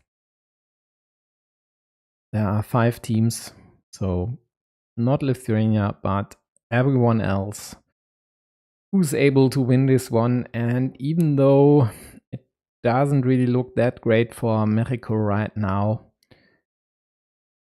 I wouldn't put it past them to win all their 3 matches and maybe even with 4 wins to still manage a playoff spot in this group.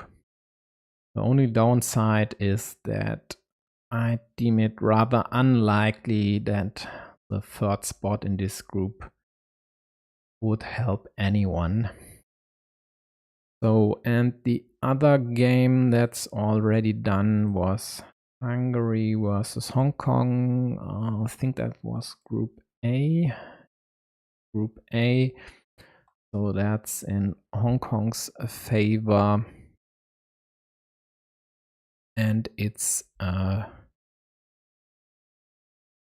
6-7 game score. So here, Finland on first place after trouncing Australia. So Italy takes the fourth duel via a win by Angostura, and now only Polo Verde and BDDL are still playing. I think they are still in their second game. Let's open that one on the main screen.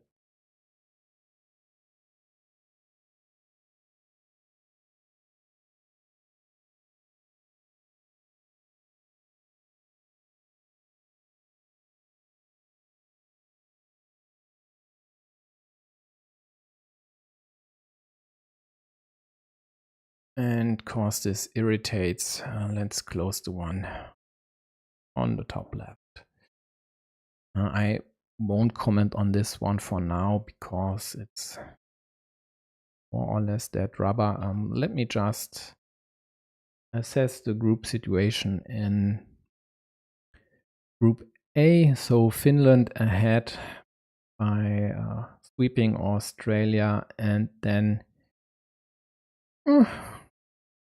quite well, not an easy win versus Catalonia, but a huge win versus Catalonia.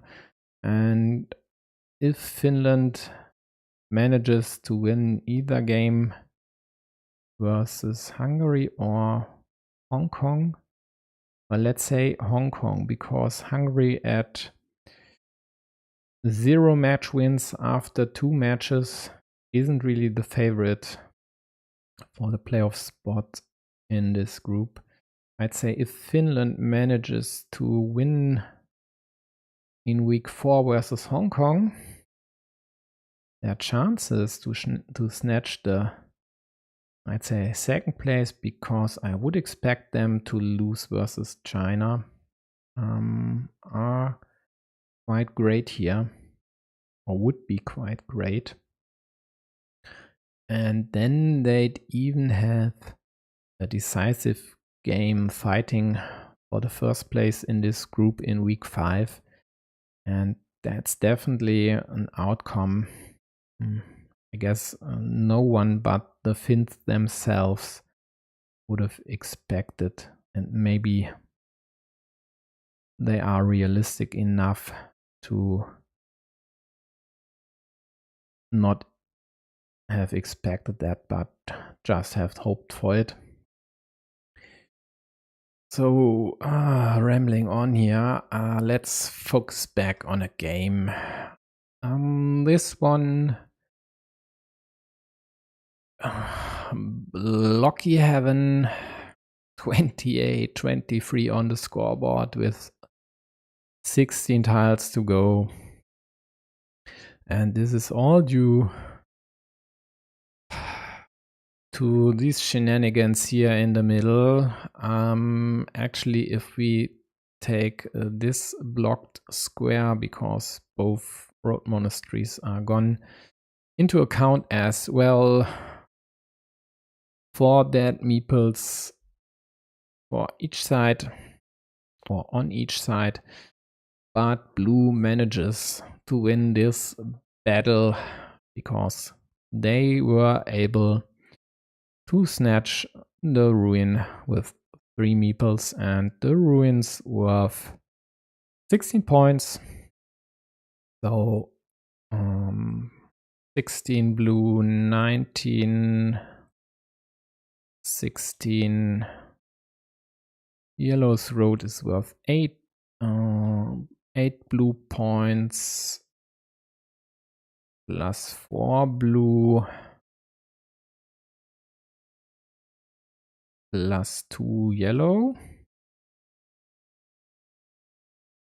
No, not +2 yellow, excuse me, that's connected. So +4 blue and then +19, wrong color, scoreboard, 9 points yellow. So +10 blue, +7 now.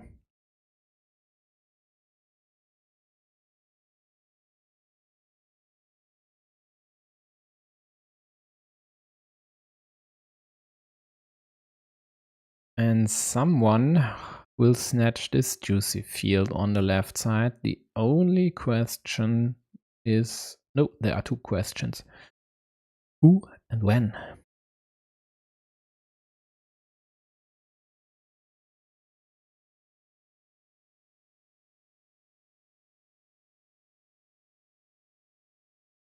So as long as there are still city caps there, and let's count the caps on the board.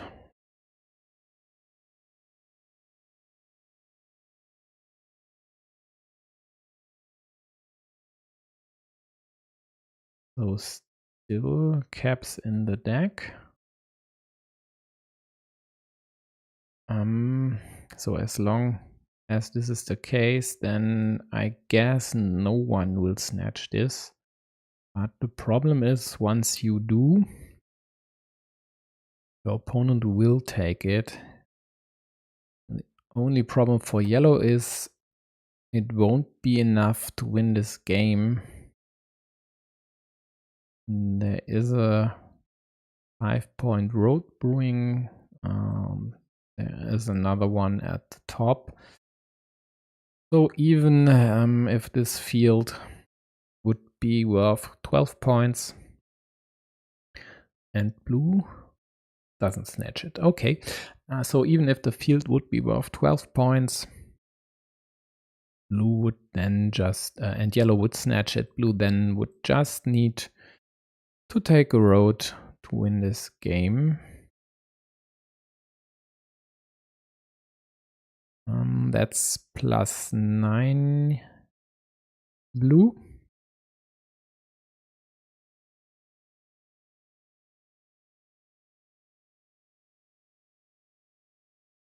So to ask the question a bit more precise, when will blue take the field on the left side? Let's check the caps. So all roses are gone.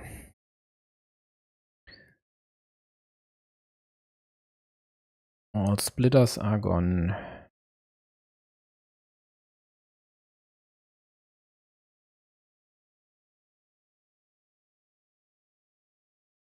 And this was the last starting tile. Blue takes the 12-point field. These 3 points by yellow, so +6 blue, +18.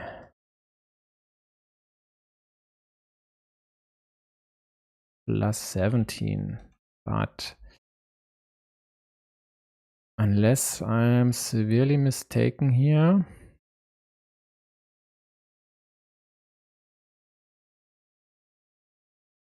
this will be then game over, because even if yellow were to somehow tie the field on the right side, they'd still be down 2 points.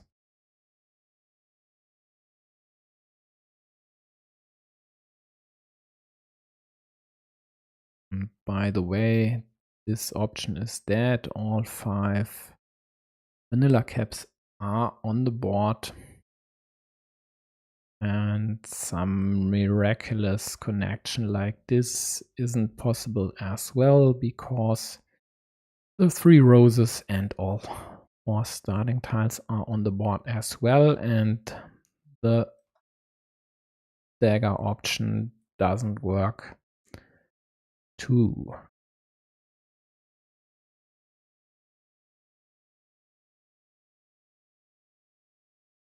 So now it's in UTC, 5 p.m. UTC. So the next match is starting, and this was Brazil-Spain. So let's remove these earlier games here.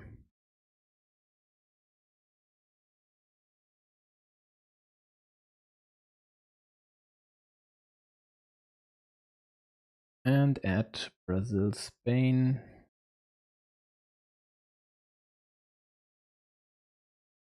And then let me know if you'd prefer me to take on Brazil-Spain, or if I should cover the decider in Polo Verde versus BDDL's match, even though it's only about Italy winning 5-0 or 4-1 here.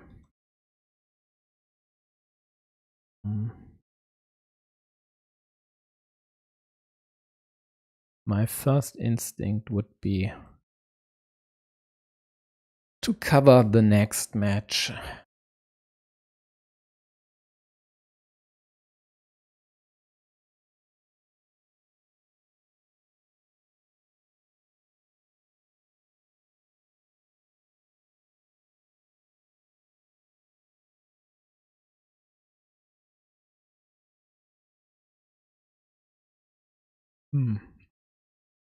Looks like Barry and the Alchemist forgot to abandon their game. So if someone likes to tell them, maybe do so. I'm quite busy here.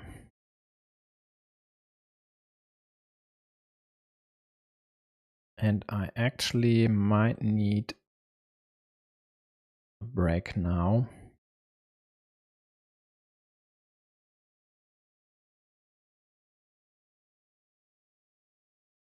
So I actually wanted to open, well, no one seems to mind. So I'll just stick with Brazil, Spain now. And if you're curious about Italy versus Uruguay's fifth duel, well, check it out in a second window, for example. Or just be patient. Sometime down the road, the result will appear at the bottom. Now let's quickly check this situation. I guess yellow won't block themselves here, even though they'd win the mini battle. But blue does, because they don't like yellow to run away with the city and rather take their 2-point loss now. Else they'd risk, of course, yellow getting a starting tile or rose here to close the city. And if it were a starting tile, then yellow could, in some cases, even attack blue's road. And that would be quite devastating.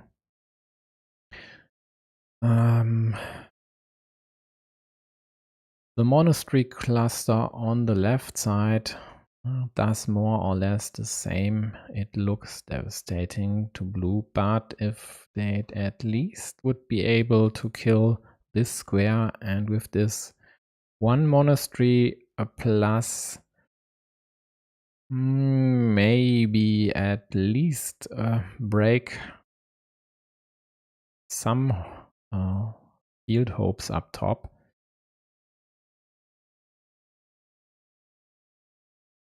They could still be hopeful in the long run here. So I'll be taking a quick, let me say, 3 or 5 or 4-minute break, and then I'll be back.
Okay, folks, I'm back. Fresh tea, bite to eat, and just in time to witness this here. So yellow was able to defend. Looks like they got both these pieces. And then one of the 3 remaining vanillas, and now this looks really great for yellow. Oh. Their best hope was this big city, but this was killed by yellow with these 2 moves here. And now blue's best hope actually is to kill this square, or at least prevent yellow from liberating these monastery meeples fast. Because then they'd have a hope, and that's winning this field from yellow. If yellow manages to liberate all 3 monasteries and would be able to defend the field to at least tie it in the end, well, this will be pretty tough for blue here.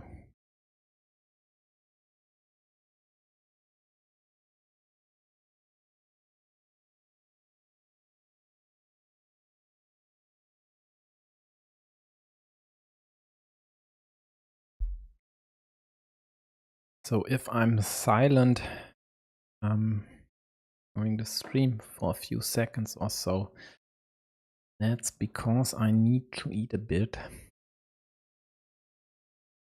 I try to do that once these 2 are thinking, and there's not a lot to comment about right now. I definitely need to talk about this move here.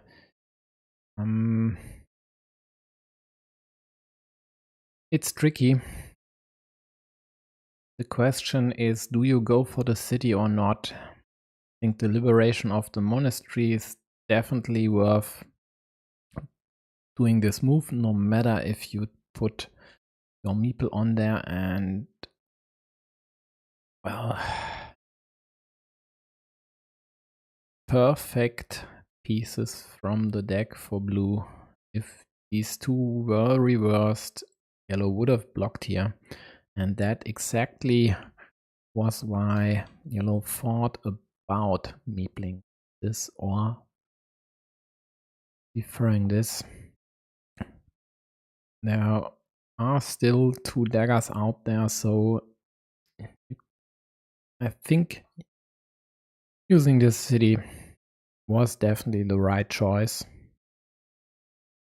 At least you would have had these 2 daggers then if you were blocked. Now blue of course attacks this, hoping to kill these 2 meeples. But yellow calmly defends, because they got a nice piece to do so. And now they still have 1 dagger left to close this city, or the 1 piece they just got, one of the pieces, a road Dorito, so this works out in yellow's favor. And now that they are ahead by roughly 20 points, not considering the field. With the field, it's more like 30 points. This just isn't big enough for blue to take over and win this game. So everything but a yellow win really would surprise me now. And blue even has to attack this city now, and doesn't even have enough meeples in hand to successfully attack the field. And with that many big city tiles gone, just going over here and preventing, or rather limiting, the attack of blue to a 50-50 seems the way to go. Just try to bind blue's meeple there. You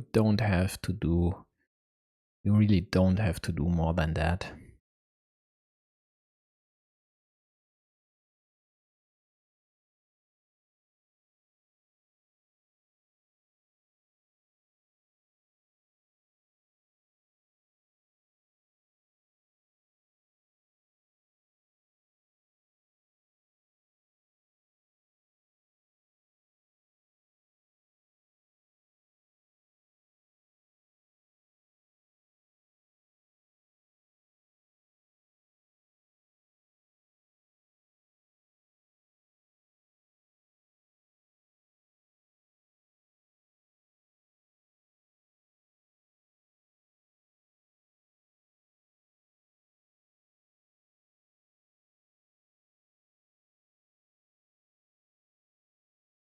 Well, yellow decided otherwise, and that's a move I really don't like, because now, as blue has to risk a lot here, they quite likely would use a Dorito if they get one, and there are still 3 in the deck to connect to yellow city, and then just have to hope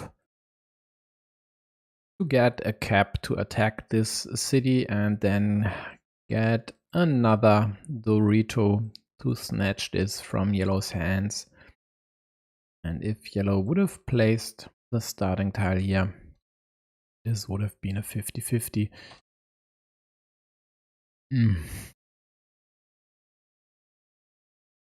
And therefore, this here, well, there are still 2 road Doritos out there to connect. So this still works.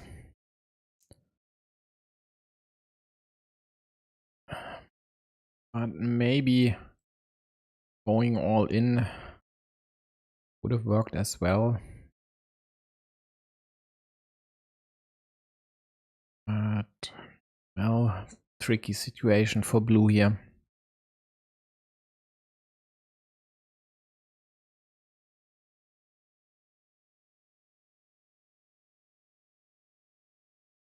So So that's on might just prevent this getting blocked, although there's still one dagger out there.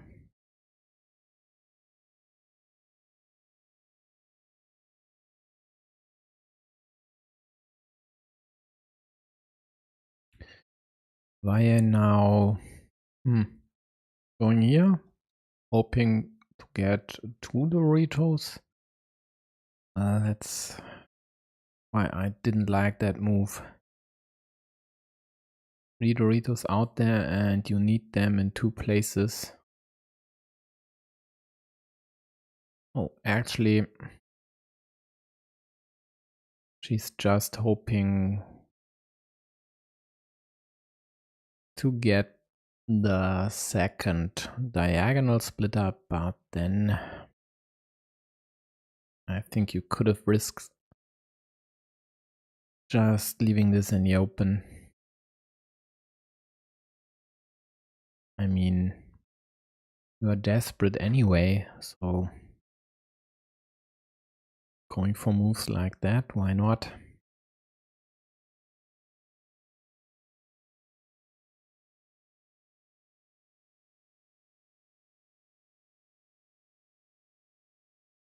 Yeah, now she's hoping to use the splitter up top, but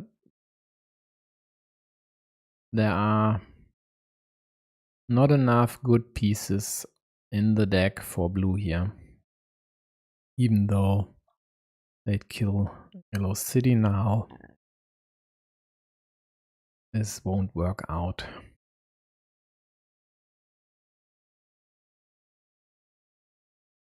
So let's have a look at Sir Gus versus Locuelo, or maybe, well, Tesche at Chamon.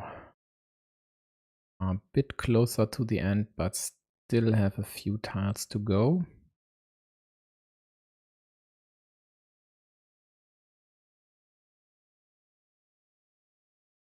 And then I'll open that's on Valle in the top left corner.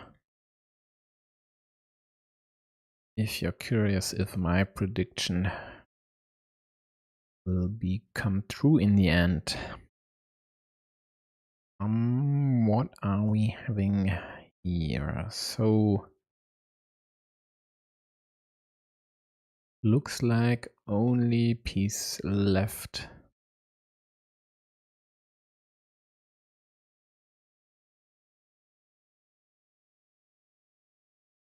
No time trouble for Tesche, and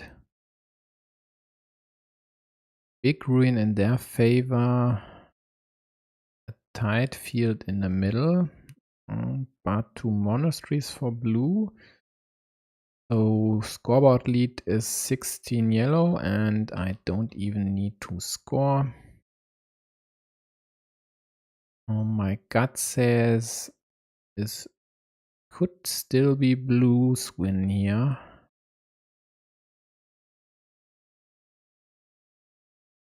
But only with maybe 2 points. Really close.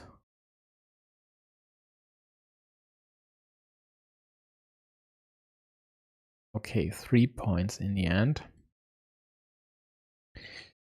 So the Spaniards are leading, at least in this duel. The same goes, I have to be careful. All these same-ish looking nicknames. The same goes for table 1, where Zocanero just won their first game versus GD Aruda.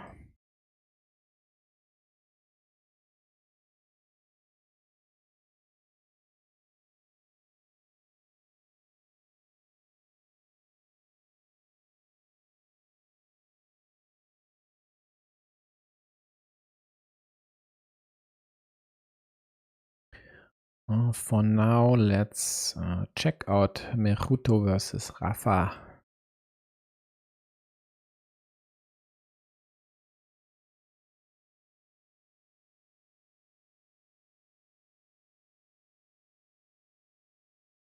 Then I guess I need to open the fifth one in the bottom right corner, and the fifth one would be table 3.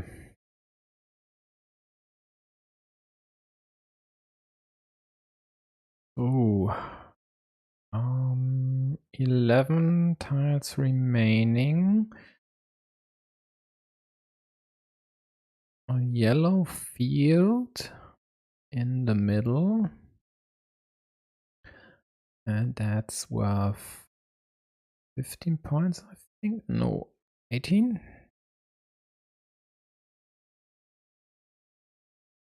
Under attack by blue.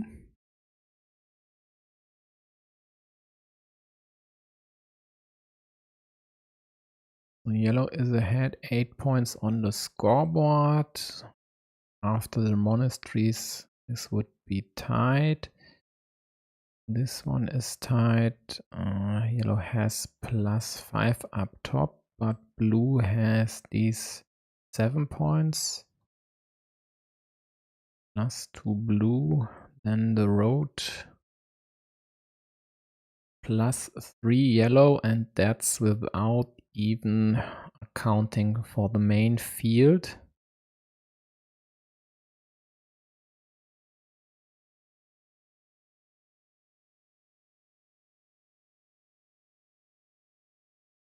Was this the last straightish tile?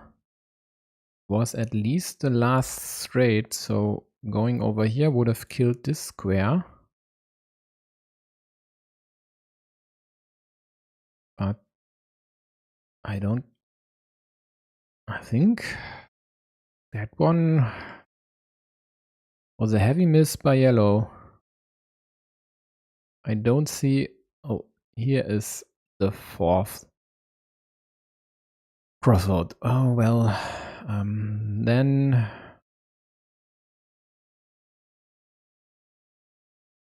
this here, oh, it is an indirect defense to still be able to close this one quite likely. Let's see if there is even, and there is, but no, there isn't. All starting tiles are gone. The 3 roses are clustered over there. And the 3 daggers are gone as well. So there was no hope for blue to attack here. No hope here. Well, then I don't see the sense in adding this there.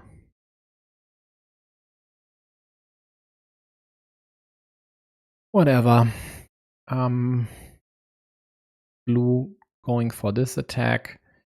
But now that yellow closed the road, added another 2 points.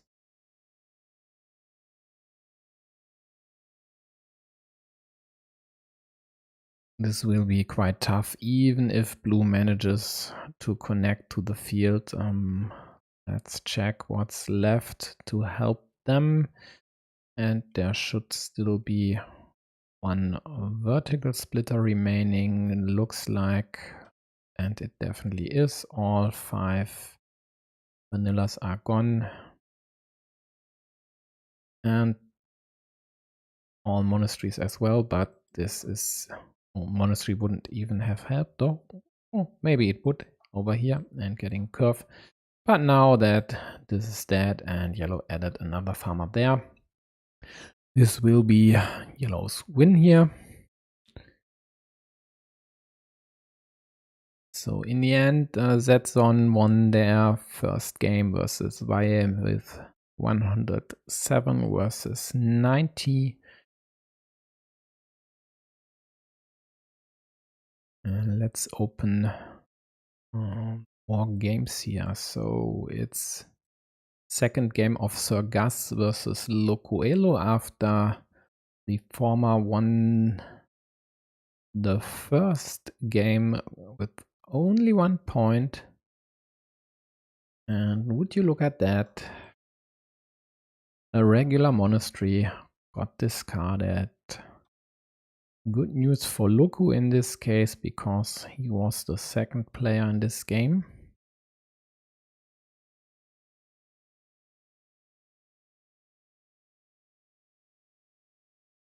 So Mechuto wins this one. And it wasn't even close.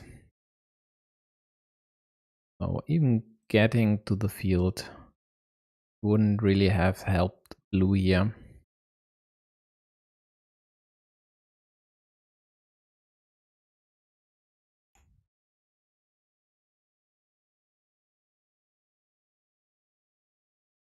Let's go back to Zetson versus Valle for now, or let me check what the others are doing. The others, aka Alexei and Otto. As if I can cover a game. Okay, Alexei was at Mechuto's game.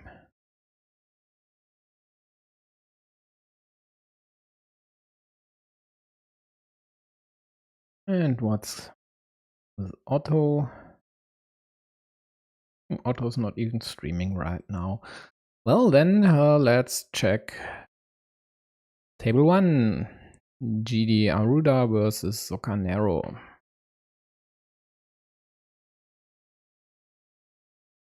The Brazilian here. Quite likely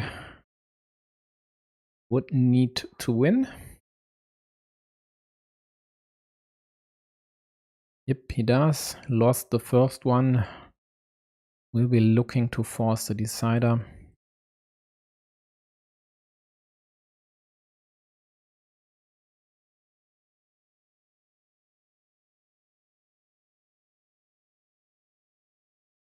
And I'm again missing one. That's Mechuto. Second game, top left corner for now.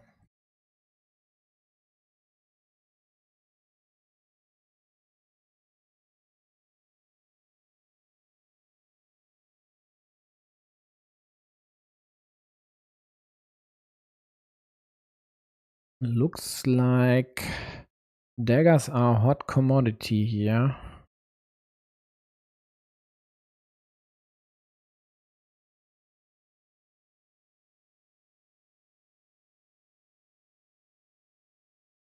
So yellow would need the last left-handed dagger to liberate their monastery up top. Blue prevents being blocked to the left-handed dagger.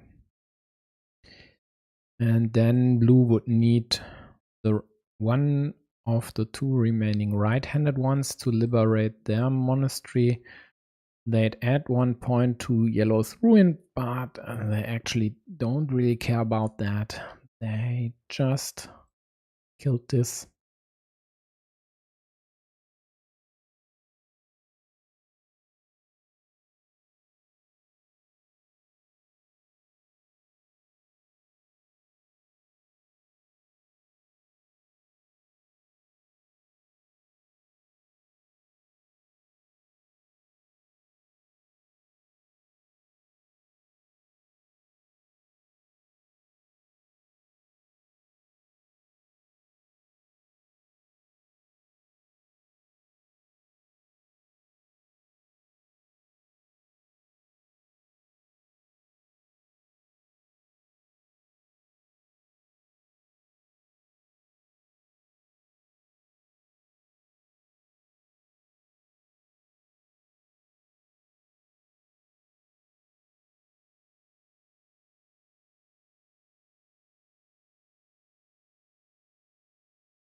I'm sorry, guys. I just drank a bit of tea 2 minutes ago and forgot to unmute my mic.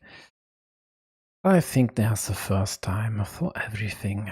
And after, I don't know how many hours of streaming over the last few weeks, I think this actually was the first time.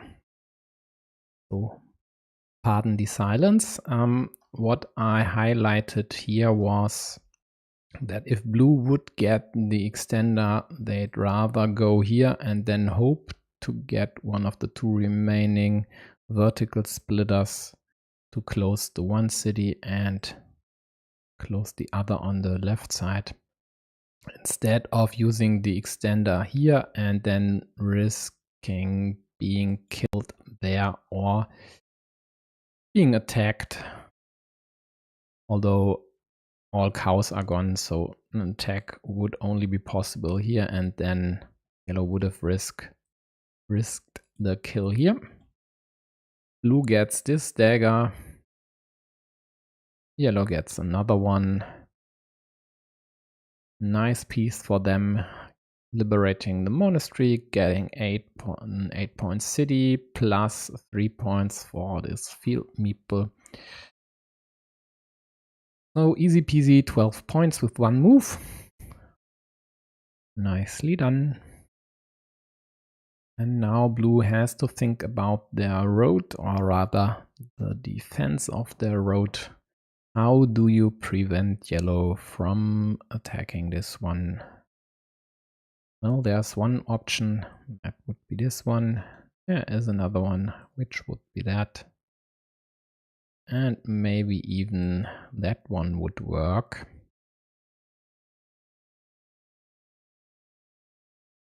There's only one crossroad left, and it's a regular, so field crossroad. And if you don't want to defend your road, well, liberating your monastery should be at least the second best move. There aren't that many curves out there. Still out there, so only 2 in the deck, and you only have 1 meeple in hand, and really aren't likely to get one back.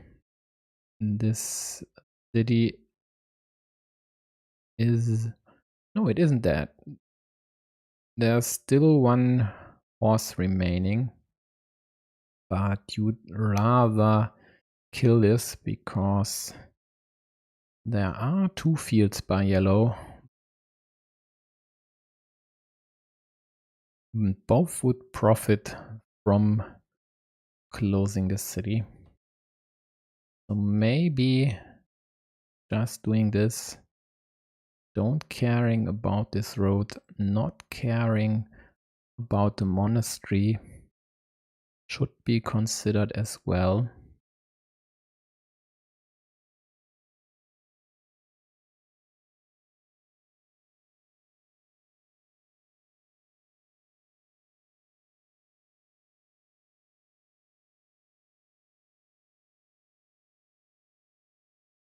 There aren't many straight-ish pieces out there. For a fact, all regular straights are gone. Yeah.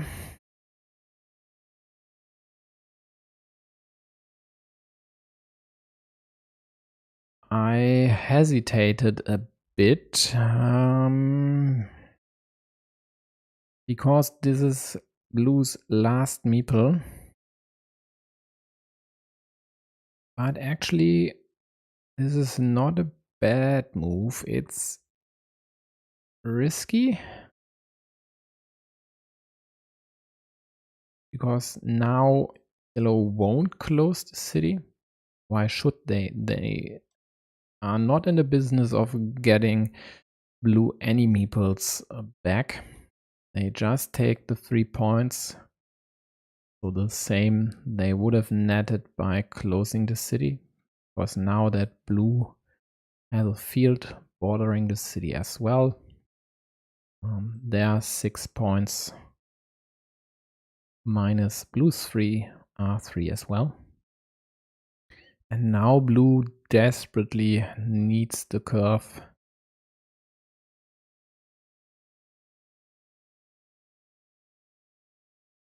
to get the monastery meeple back and attack the field. But the problem, exactly this configuration. Sweet insurance move by yellow against this here. And that's exactly the long-term problem with this field meeple.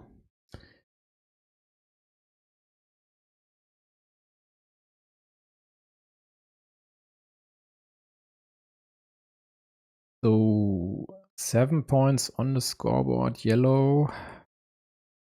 13, 19, 23, 32, 29, 23, 15, and then there's the 10-point road, so 5 points yellow. Now 11.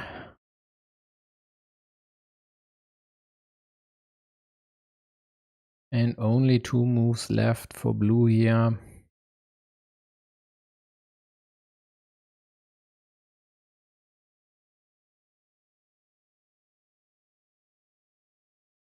If there would be still a city cap left for this one, which I'm actually not sure about. What about the third vertical splitter? This should still be in the deck. So then blue needs to hope to get that one. But even then, 7 points plus the 4 right now might not cut it, because yellow is quite likely to at least add 1 point to their monastery or block this if there, for example, is still a rotorito out there, and I think there is. Nope, it's not.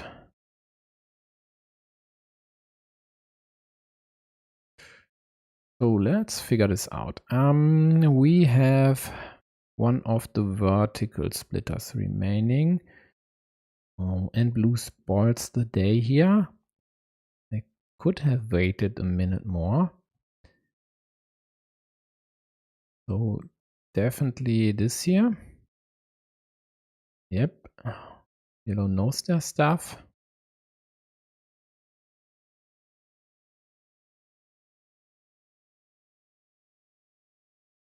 And blue just does some random move.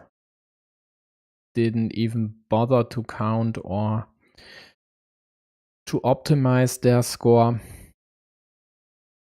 So yellow wins this one, equalizes their duel.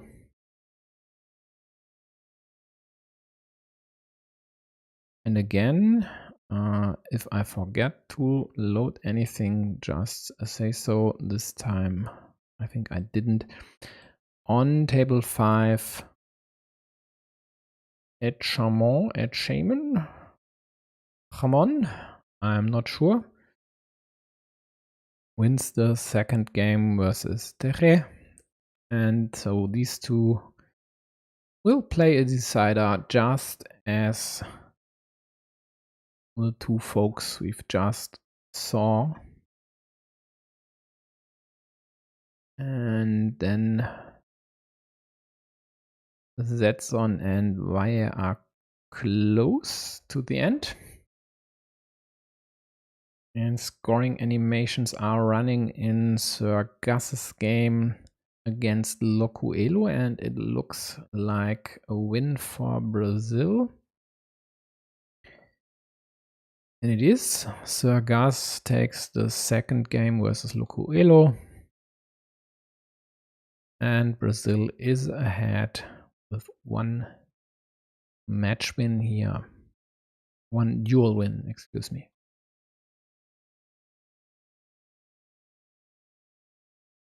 And now I try to make sense of this situation, and it looks pretty devastating for the Spaniard. Being down 32 on the scoreboard. And there's, well, with the city, maybe. So let's count 20 on the scoreboard. And this ruin with 6 shielded tiles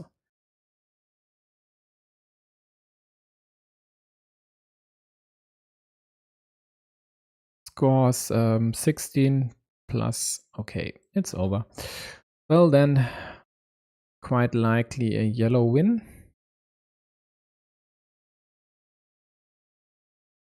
Not even a big one. Let's see if it even is a yellow win.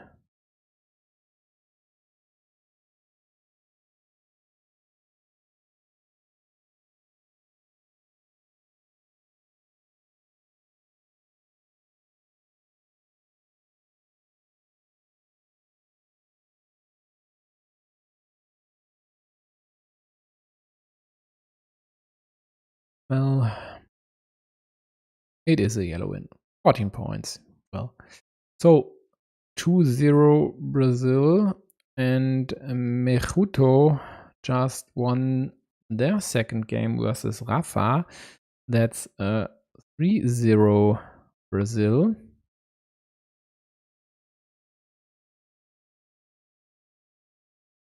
And the only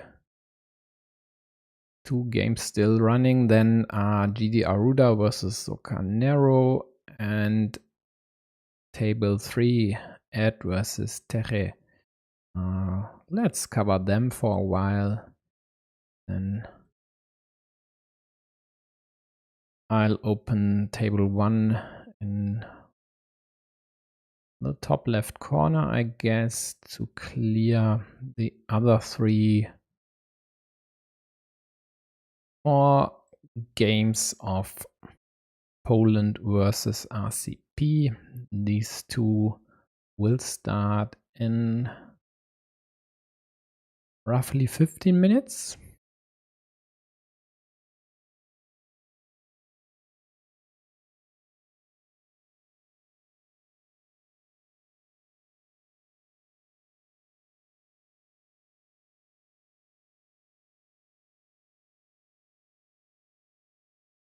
And an belated update on Italy versus Uruguay. At least BDDL managed to prevent the clean sweep by Italy and won their duel on the first board versus Polo Verde.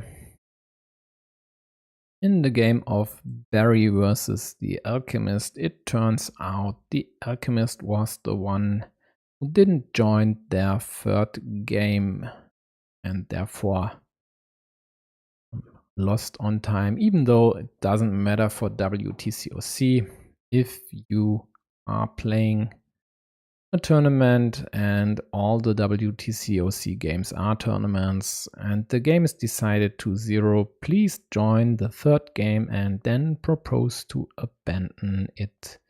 Else you'll encounter ELO rating and karma losses.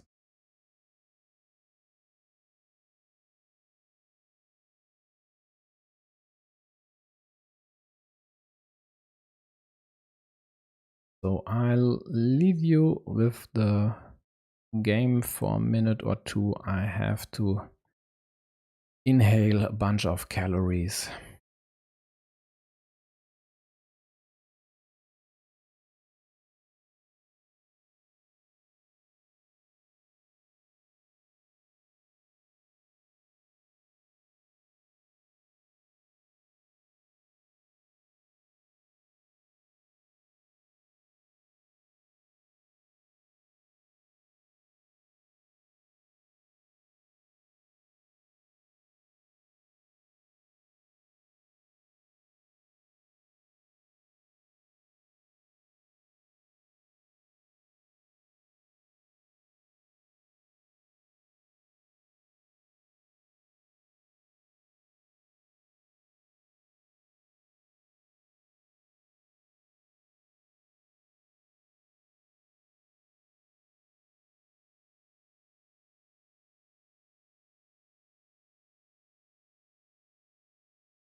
Okay, I think this should work for now.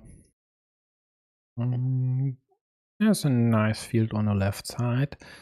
Both are fighting for it. And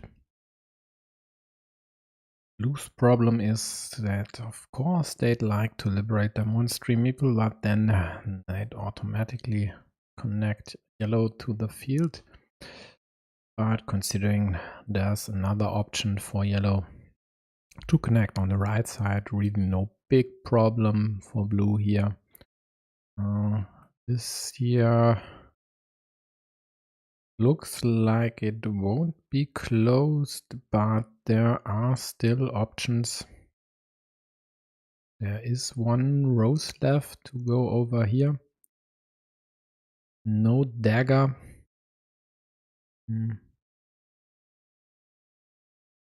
And still one Rotorito, but I think it wouldn't be of much use there, because then you need 2 pieces here. So the rose, and is there even another starting tile left? D3. Yeah, so technically this would work like this, but that's just quite unlikely considering you'd need another cap as well. So will be interesting to see if blue gets one of the caps, so starting tile or rose. And there's no starting tile out there. Okay, I'm sorry. Just missed it. And then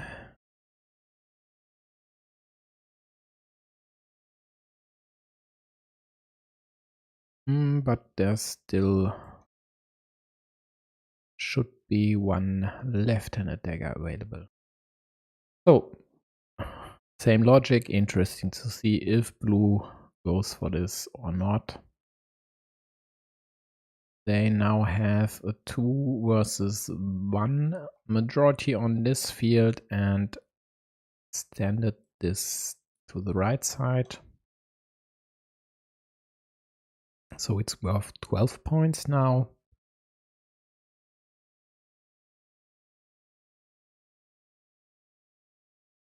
This counters the scoreboard lead by yellow nicely. And then this city/ruin, the 13 points. Yellow really has to close this one. Oh, they can't. Well, the blunders are mounting here by me. I actually saw an extender here and not a cow.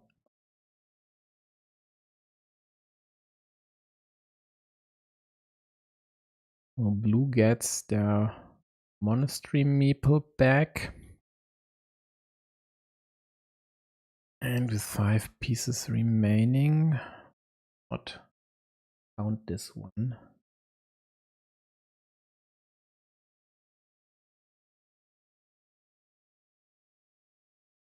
So blue has a 12-point field on the left side, 13-point ruin, and 1 point on top right. A city piece. Yellow has 5 points there, a 4-point ruin in the middle, and a 3-point ruin, because all 8 big city pieces are gone. So this square is dead. And yellow has 1 point on the scoreboard as well. So one hope for them would be to get the splitter and then close this city.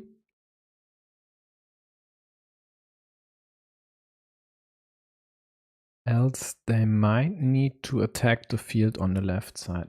And considering blue just snatched the 5-point road, and there are still pieces, no, one piece, one crossroad is left, the aforementioned city crossroad, aka Rose. Because if you look at it, highlight it this way, no, this would be a rose. Bit thorny, a bit beautiful. What was I saying? Now that blue has snatched this road, tough for yellow. Even if they manage to attack the field successfully, and more or less the only option right now would be some sort of ninja like this, or maybe by getting the rose like that. But even then, they'd still be 5 points behind. And with only a few tiles remaining, so actually only 2 moves for them.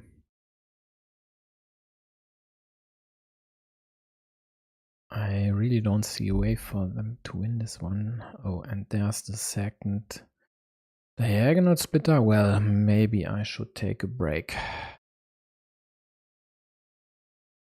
I'm losing track here. So could yellow snatch this one? Let's count the vanillas. No, all 5 are gone. The splitters are gone as well. So this city won't be closed by yellow. And then this doesn't do anything. So at least 1 duel win for Spain.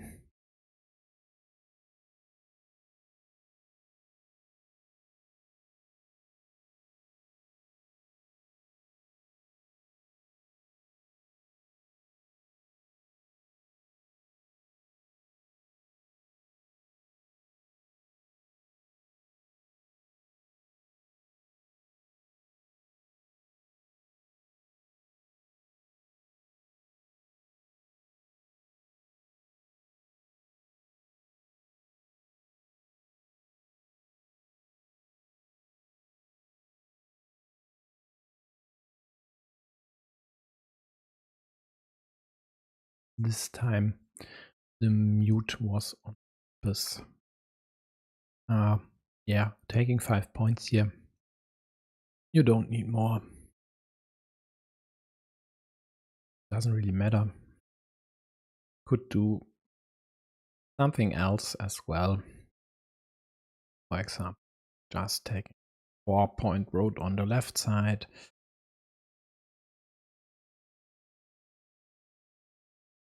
But why not just take the 5 points?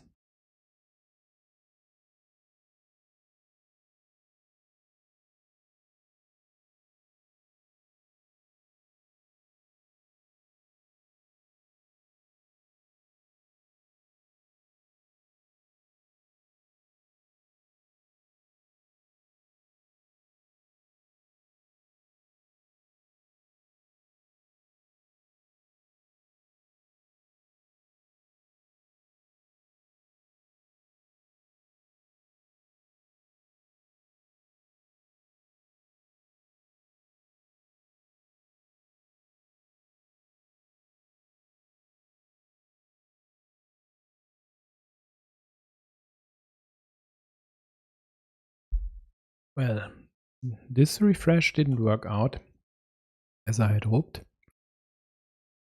Not sure what's up there.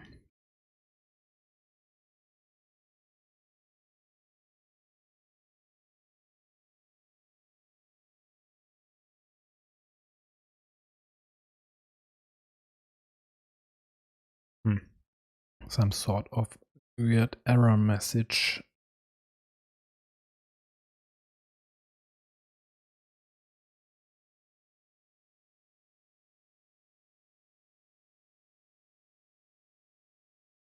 Well,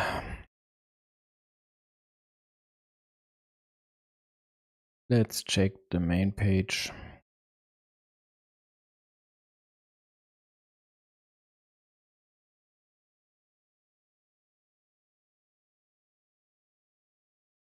And then let's go to Zoccanero's last game on the big screen here and see if this one loads at least. Yep, does. So Zoccanero here fighting for Spain's tiebreaker.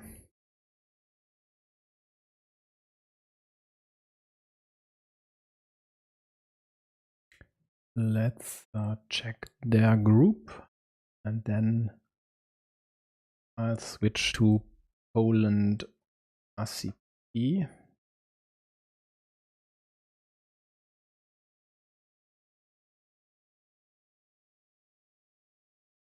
I really can't remember. It's Group F.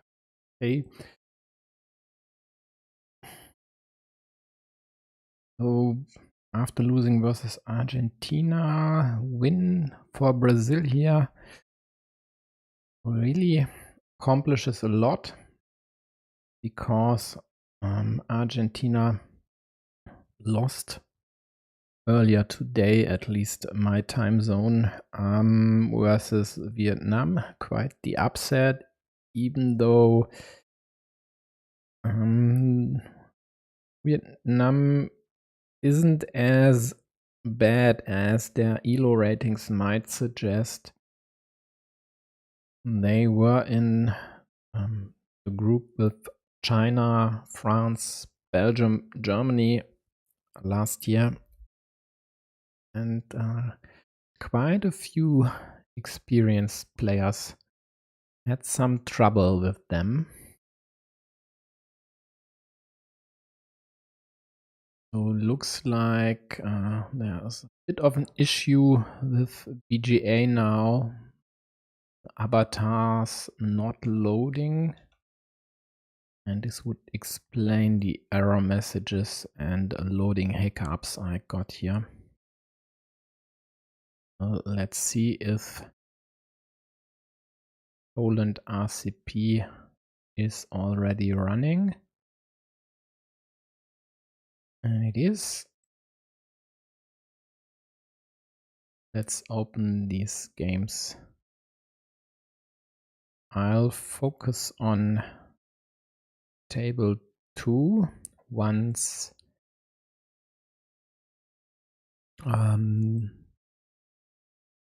Zoccanero versus GD Aruda is done, or I have assessed the situation to know who's winning or losing here.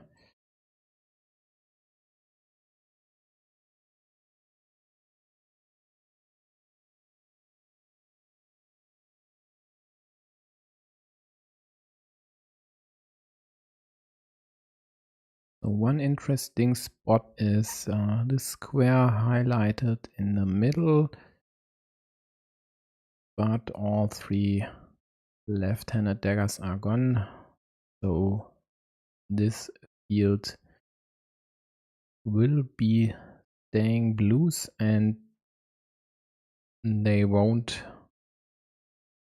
connect to yellow's field at the bottom here. Maybe there's still an option on the left side.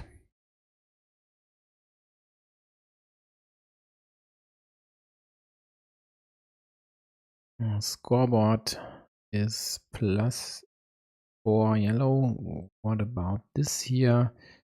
There's still a big city piece out there. There isn't, so this is dead. And then I'd say this should be a blue win, considering this ruin here is more or less at 20 points. 17, well, and they even get the connection. So, another win for Spain. In the end, 3-2 in Brazil's favor. And the games are 8-4. Yeah, Brazil won 3 games to 0. So this doesn't look great for Spain, but considering the first tiebreaker is the dual score, they still have a shot here. They just need to win their last 2 games and then hope that their tiebreakers will be sufficiently good.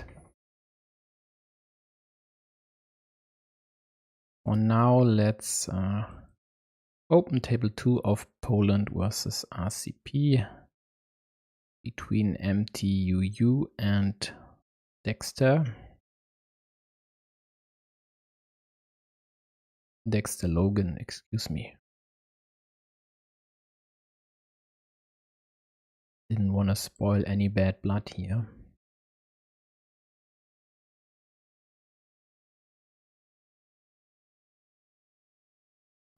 So about this match, I'd say on paper, this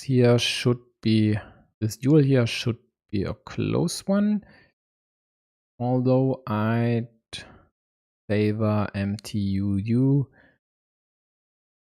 even though due to their rather aggressive playing style, their results are a bit swingy sometimes.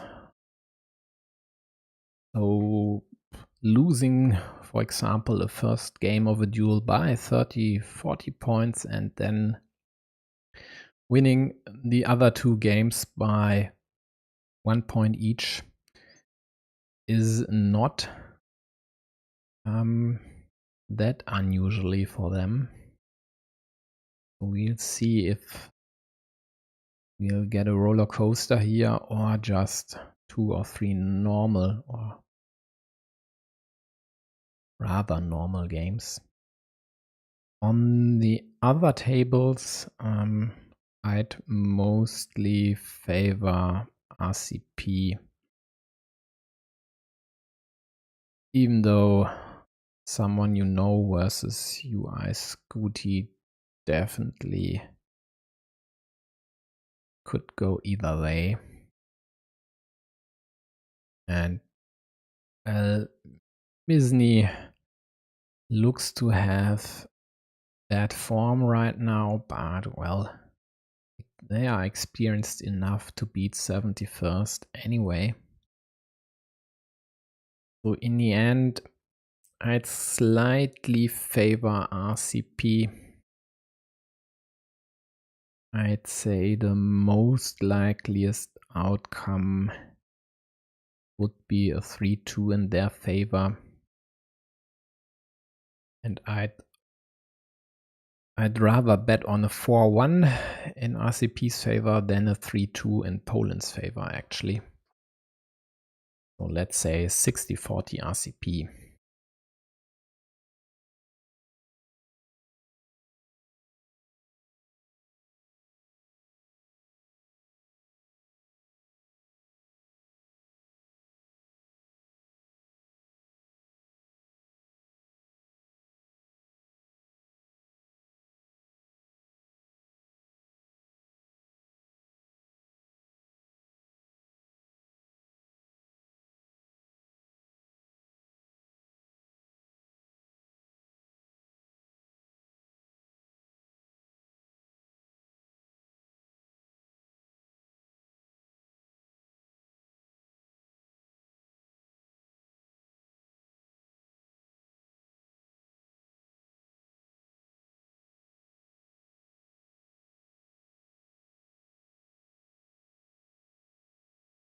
Crucial move by blue here. Prevents another city on yellow's field. Or at least harasses it, so it will take longer for yellow to close this one. There's no vanilla left, and so yellow might now even defend this way, adding volatility by creating an evil hamster, and because they do, they meeple this road here, just in case blue gets the first road monastery. They at least would be compensated by getting 3 road points.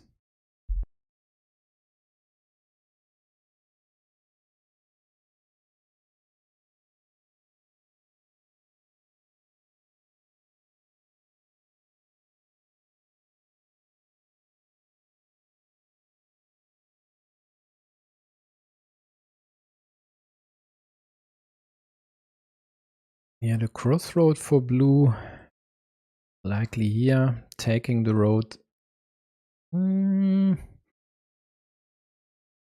Yeah. This now leaves this road to snatch for anyone. And if yellow manages to get this, the option of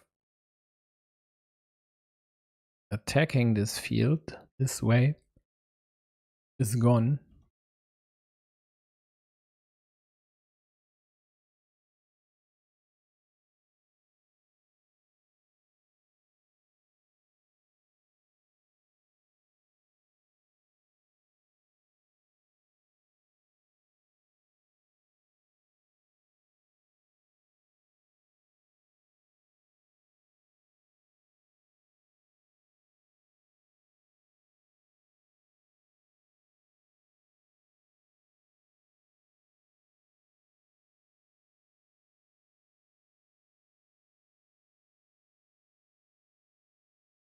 And now blue really has to meeple that one, meeple the field.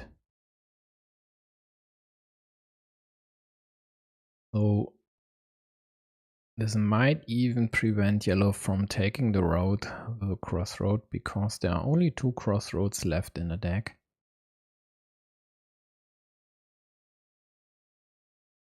And now a quite likely monastery by MTUU.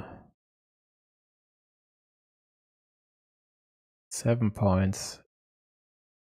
Even if this might die, still 7 points.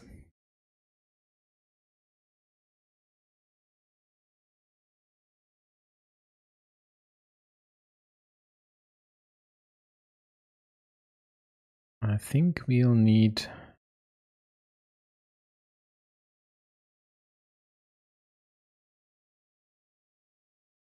this adds 2 points to blue, because before that they lost this mini battle by these 2 points.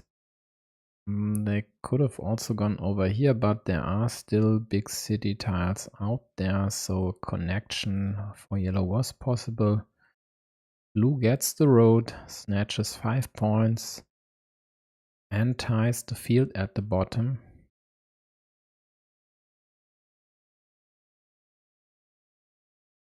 Interesting decision for them now. They could close yellow city to kill this square,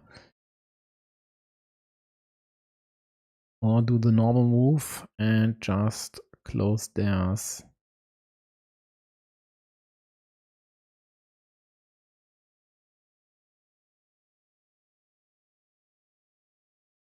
Yellow needs to get one of the remaining splitters, close their city. They had hoped for the diagonal one.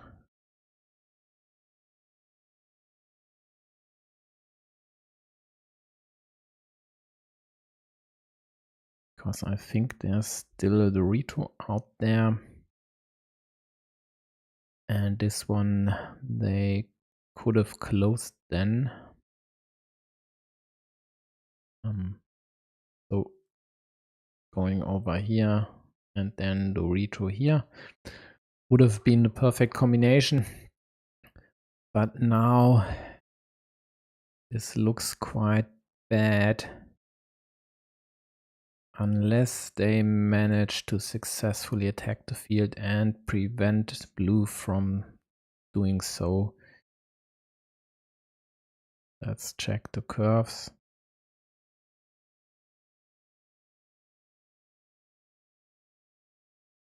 One curve remaining to connect here.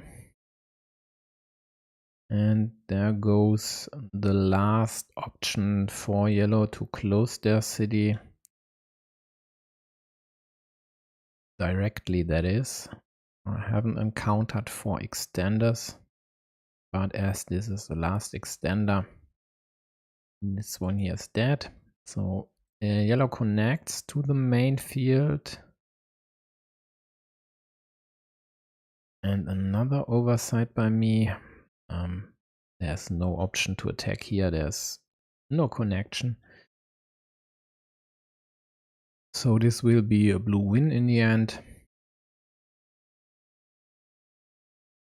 They are getting a boatload of city caps here in the end. All these, well, yellow would have really liked them and still would have had a chance, but not if blue gets all the caps in the end.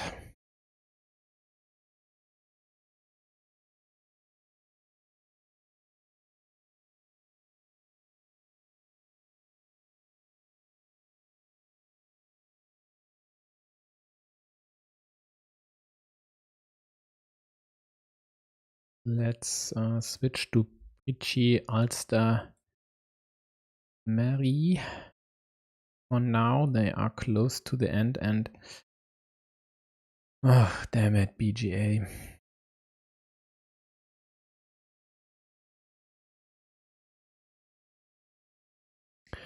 Well, at least 4 games are running and still running in the corners.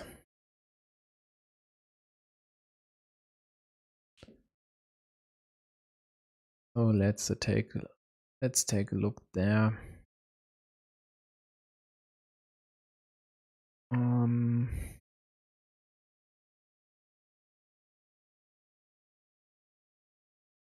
This looks on the surface quite okay for blue, but the main field is a yellow one.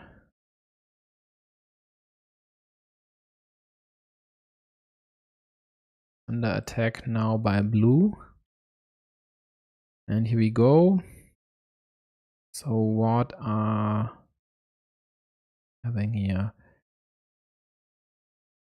Is there still a road piece left for blue to connect here or not? Well, it doesn't matter. They don't get a road piece. Maybe the straight. Oh, well, that actually was quite unlucky that blue got none of the 2 remaining straights. Let's see if they would have won this game. They would have tied this 21-point field. Then this year would have been a 66% chance to win this. Oh, they even win without it. Well then, this attack was just for show.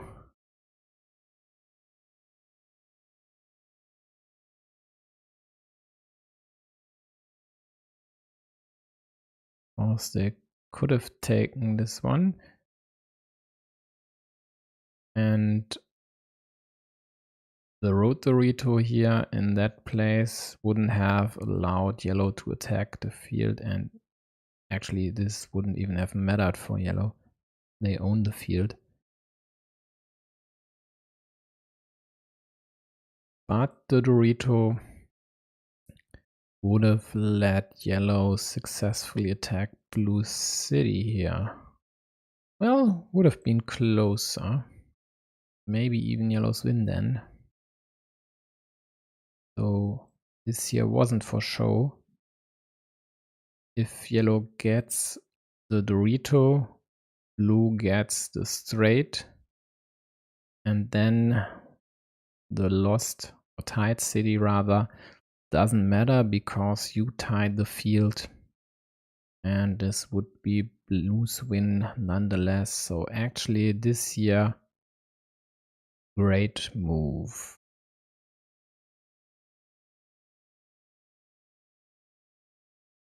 Let's go back to, why not go to KSPTTW versus Tarakanov for now. And then I'll try to load the other games once BGA completes this one here.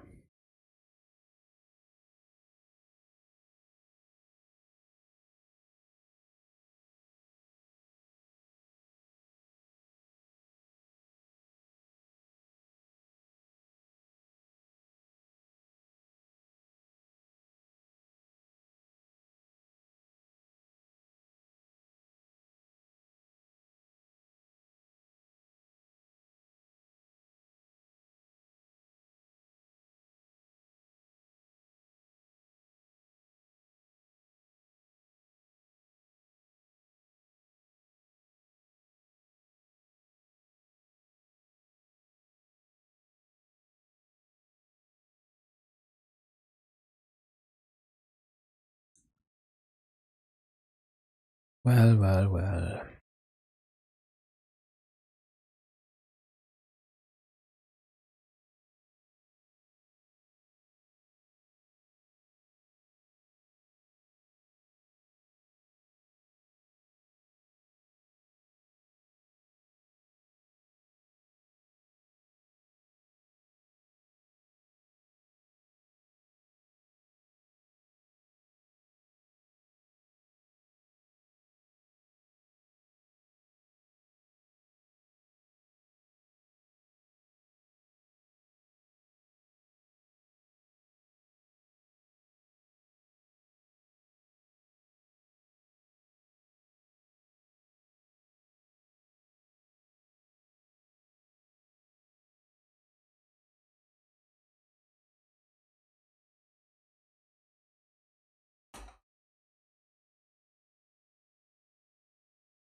Yep, still the same problem.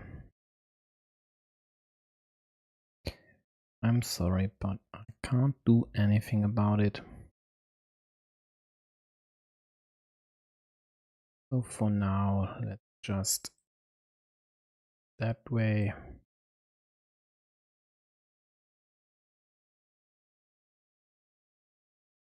And then hope the other one gets loaded. So the pole plus 18 on the scoreboard. This ruin scores 14 in blue's favor. So plus 4 yellow. And then this is tied.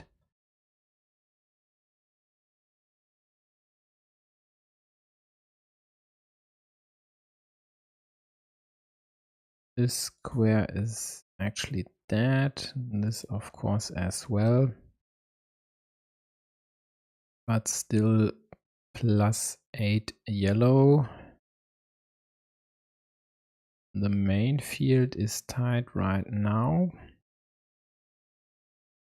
But I guess this move by blue indicates there's still an option to successfully attack. So likely one straight still remaining.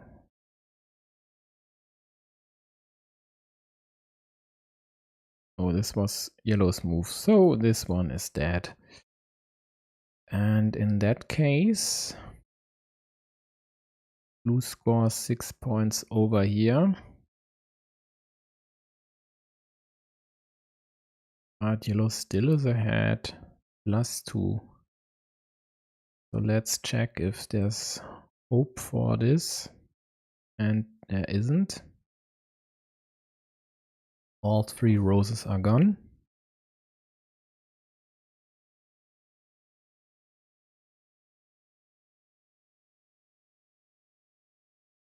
So unless I have missed something, what about an option to go this way, attack over here?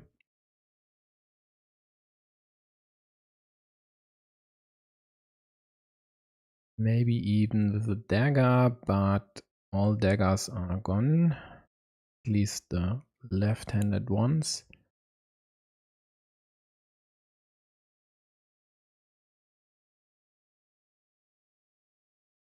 And yellow even kills this. No starting tile remaining.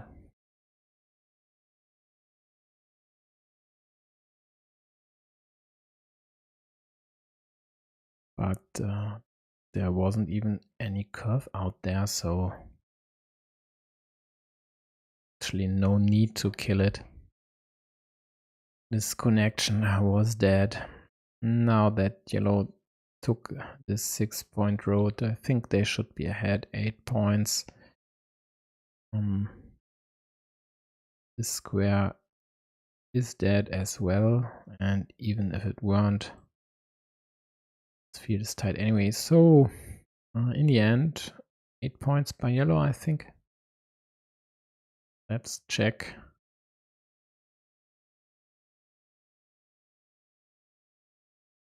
If I can get this thing here loaded or not.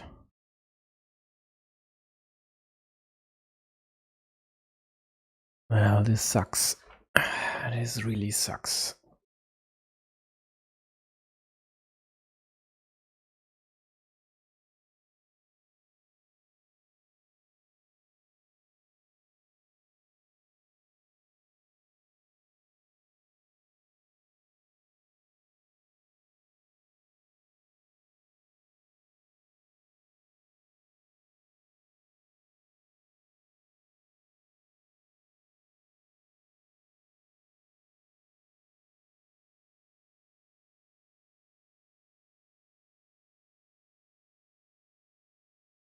Well then, let's close that window and try another one.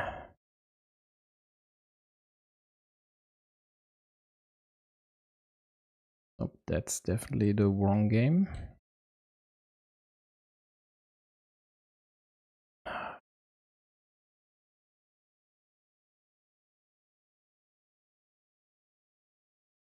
Check.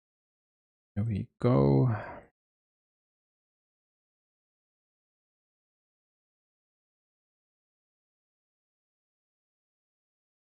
Okay, at least we have the scoreboard partly working. And we can go from there. So on table 5, UI Scooty managed to win their first game versus someone you know. That's great news for Poland.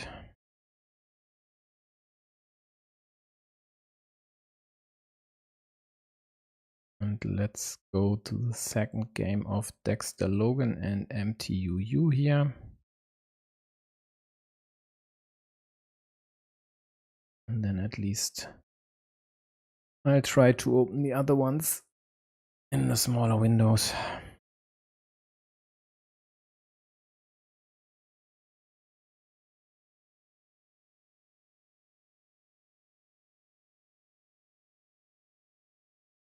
Okay, here we go. So to recap, after the first games in all 5 duels. RCP leads this 3-2, even though their quite definitely best player lost their game.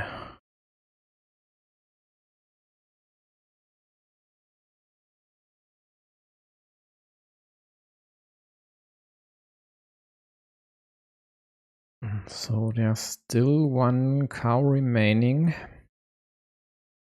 to connect in the middle. Let's check if there's still an option to even close this one. For this to work out, yellow would need the cow and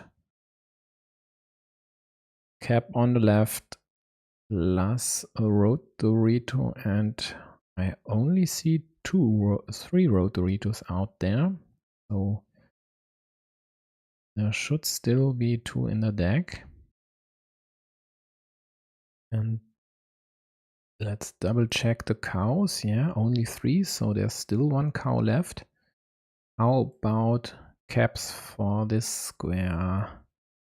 Vertical and diagonal splitters are gone. Vanilla caps, I see all 5 as well, and then there'd only be the daggers, and oh, here we go. All 3 out there. So unless this here would have worked,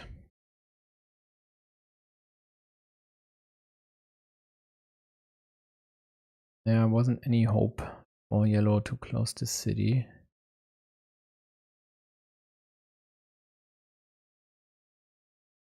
And I guess they didn't want to go for the dagger here, then rose plus getting Dorito and horse. Cow, that's a lot to ask.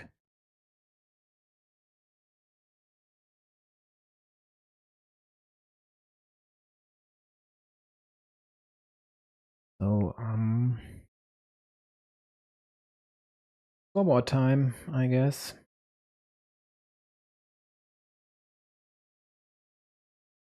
Blue's ruin or city part in the middle. We have 2 points there. Field up top 12.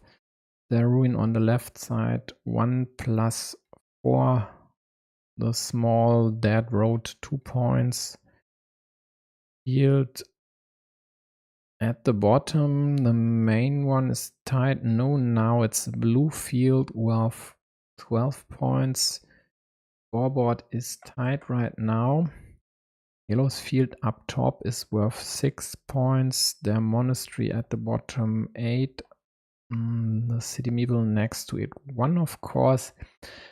And their ruin in the middle is worth 15. Let me double check the ruin. Yeah, 15. 2 blue, 12 point field up top blue. 5 for the city, 2 for the road. Yeah, this looks to be correct. And blue doesn't have any meeples in hand. And won't get any meeple back, so yellow will win this one. Quite likely. They just need to score 4 points somewhere, which could be a problem. But here we go. It's then game over. So 15-point field for both of them, plus 7-point yellow monastery. And this then will result in a yellow win. So MTU is able to tie this duel versus Dexter Logan to force a decider.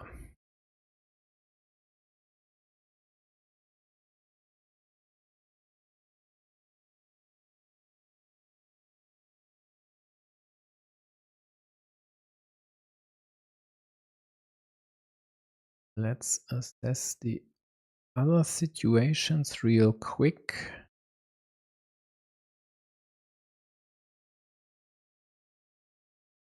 So 10 points in the end for MU.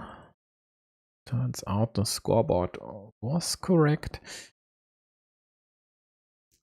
Ulster, Mary, we are close to the end.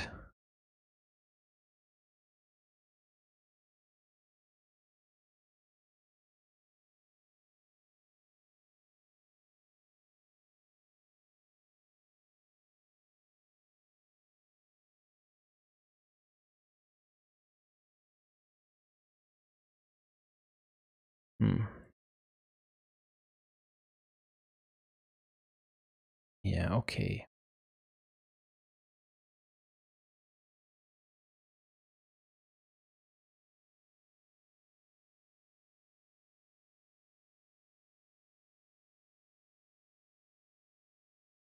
Wrong here. Well, as if it isn't enough to stream that long, then getting technical issues really sucks.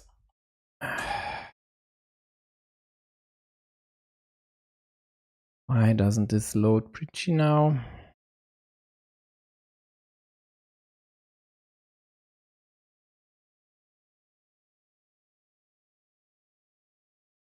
Okay. Both with a lot of time on their clock, so they should be able to figure out this end game. I think I still have the scoreboard open, so let's use it.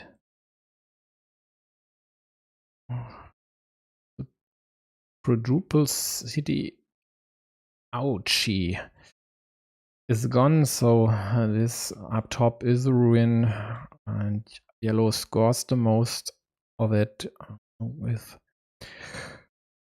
5 points at the bottom side and 12 on the top side. Blue's monasteries are worth 7 points each. The road in the middle 2 points. Yellow has a 2-point road as well. The ruin on the right side is tied. Yellow's field at the bottom is worth 9 points. Their other field is worth 6 points. And blue has a scoreboard lead of 15. Wowza. What's left is the question we need to answer here. And I only see 5 monasteries. So there should still be a regular one in the deck. How about the other prominent features here? Namely big city pieces. They are gone. Doritos also gone. Extenders are gone. Diagonal and vertical splitters are gone. Crossroads.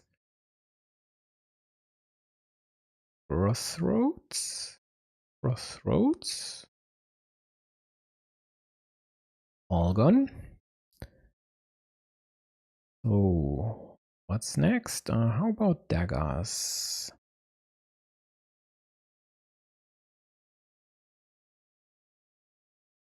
And there's the 6th one. Vanillas. One as well.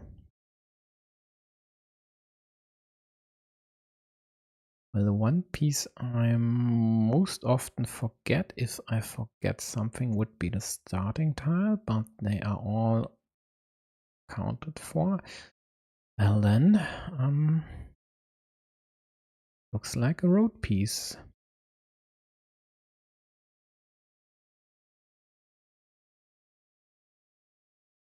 And let's double check if there are nine curves out there. Yep, so a straight and a monastery left. And you are 1 point behind. Well then, quite likely you have to hope to draw the monastery on your last turn. It's more or less as simple as that. Because with the straight, yellow can't prevent you from taking this 6-point spot here. Of course, you now could eliminate this and then force yellow to take, I think, a 4-point spot somewhere. But this doesn't really help blue here, because they then would need to score 6 points, because a tie would be ruled in yellow's favor.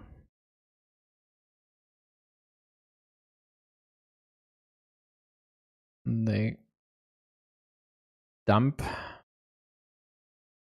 the Dorito and yellow gets the monastery.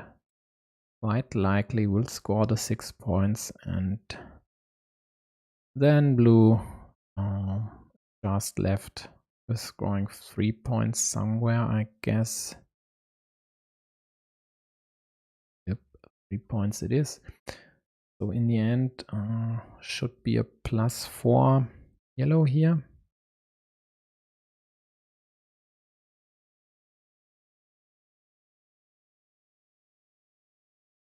Yeah, it is a +4 yellow. And on table 4, Misny was just able to tie their duel versus 71st.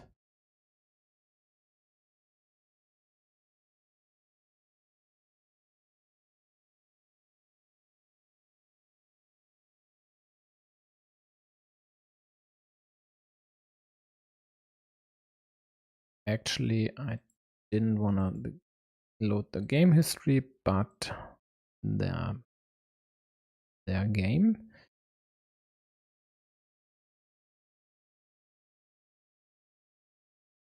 And then let's do the same for the decider between Richie and Ulster Mary.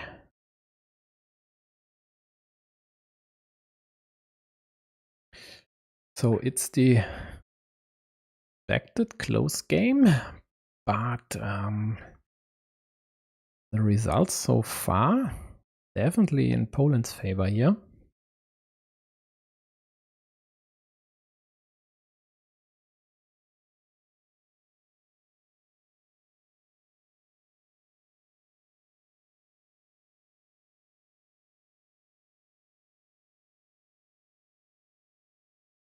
So if they wouldn't manage to snatch this match from RCP, well, that at least would prove this doubter here wrong. And I don't really have any problem with this, apart from my team also competing in this group. And let's say I thought we'd compete with Poland for second place until we lost the first game versus Italy. Well,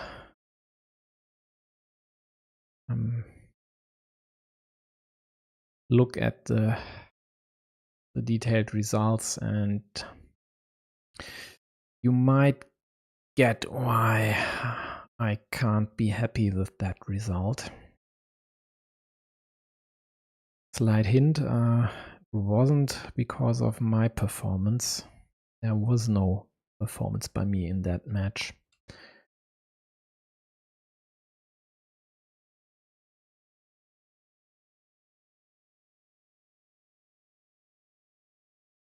So, quite a convoluted setup here.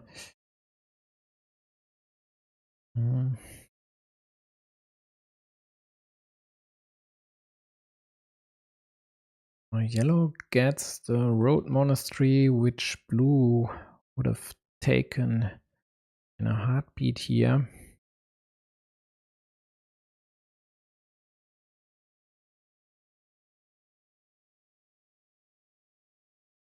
And there's still one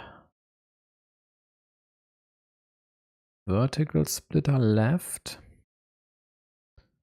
So one is here, the other there, to separate these two cities, and then yellow would have a 50-50 shot at closing it because there's still one cow out there. And this square is dead because all 4 crossroads are on the board already. This connection by yellow is alive. There are still 3 road Doritos out there, so not just alive and well even. Quite likely yellow would take this 5-point road and take over the city and add another point to the monastery in the process. But still, well, now yellow has a few huge impact tiles and blue might just have to block this now. I don't see any reason why they wouldn't. Maybe this here could be considered a reason. 2 daggers gone.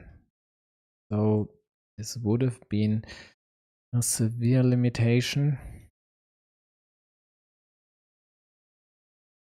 Wow. Why don't you attack here? Why? Oh, damn it. I'm dead tired here.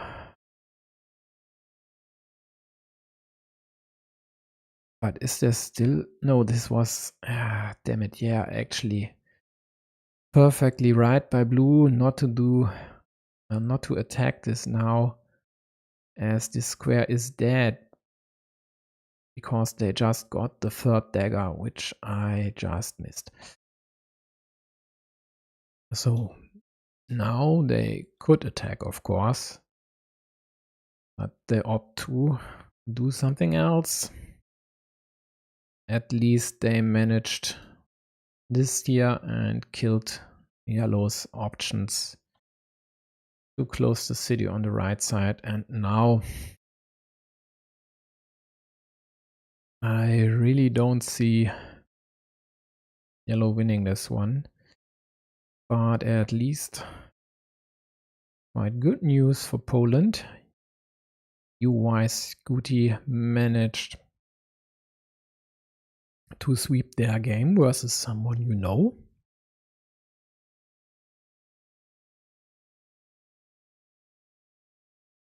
So this is the 1-0 for Poland. And why is there Russia? Where did that come from?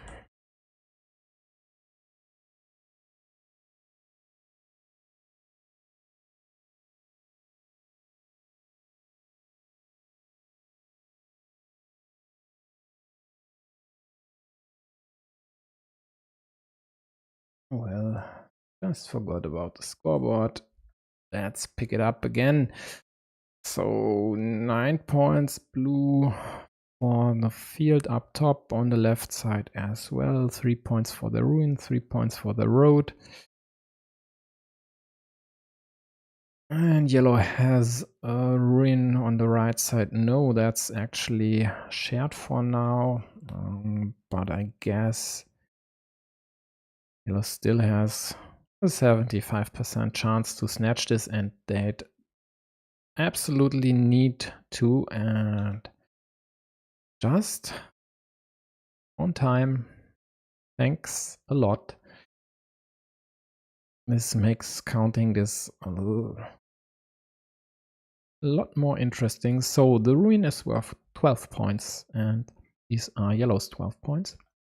Both their monasteries score 8 points, and the ruin at the bottom scores 10 points. The scoreboard lead is 16 points now.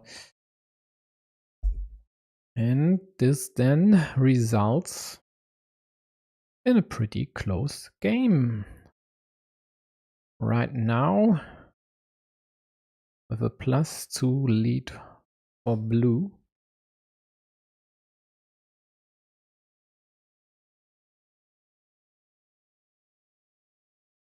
Interesting move by blue. Not adding 4 points to their road, because this would give yellow another meeple. Instead, they just put it there to maybe later go here, because then their road wouldn't be attackable immediately. If they had gone here, then yellow could have attacked this immediately and maybe would have even a chance to attack the field right now. But now yellow just liberates their monastery, even though this adds points to blue's road, which now is worth 8 instead of 3 points.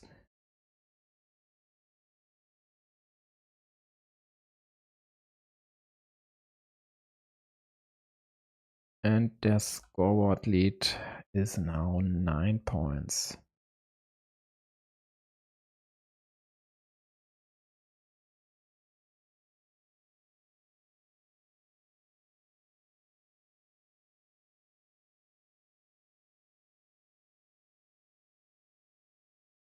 And this takes out these attacking options. Not sure if that even was viable.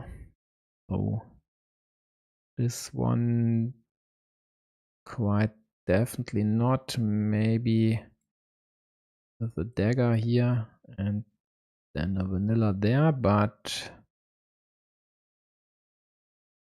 there's still a vanilla left. 4 over here. There should be still a vanilla in the deck. But this one here was more likely. So for example, oh, there is the vanilla. And yellow takes a 3-point field, which is a 6-point field now because blue cleaned off the city cap.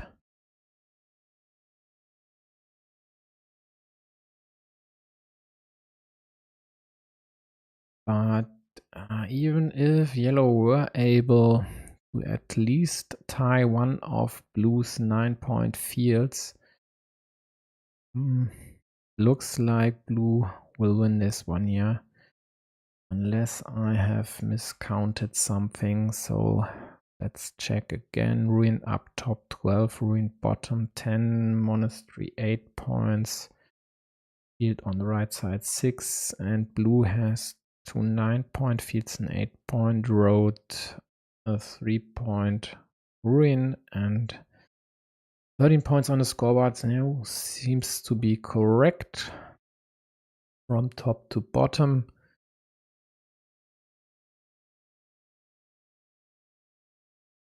So this then will be the equalizer by RCP.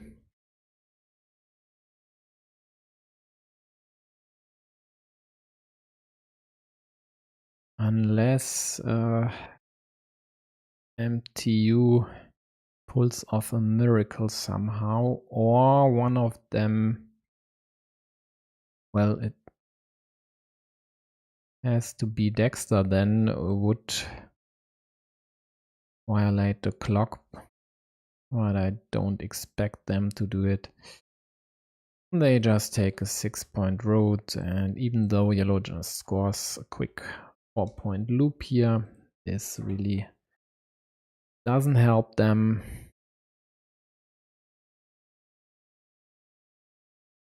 Still 8 points and only one move left for yellow to score anything, and it looks like they don't even get more than 3 points here on their last turn.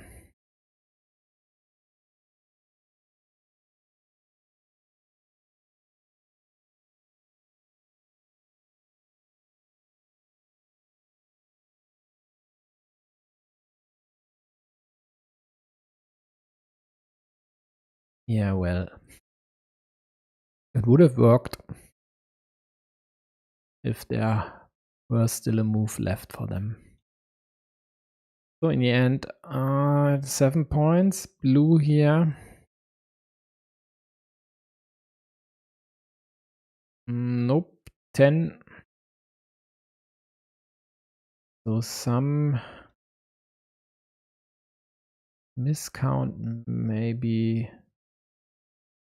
Not sure where. Doesn't matter. So 1-1, Poland versus RCP.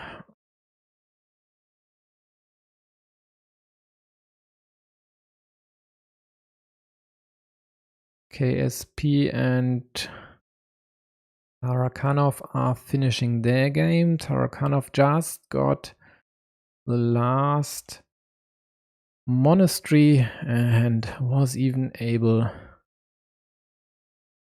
to use this for 9 points. Interesting. Let's just refresh the scoreboard here. And Tarakanov, because of their 9-point monastery on this game, although if they would have gotten the dagger, their second meeple would have connected to the main field and they would have won anyway.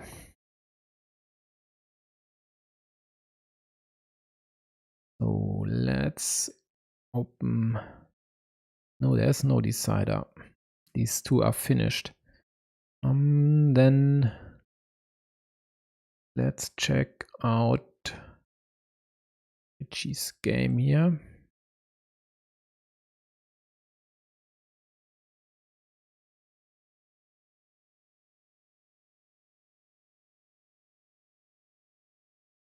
Still 5 minutes on the clock.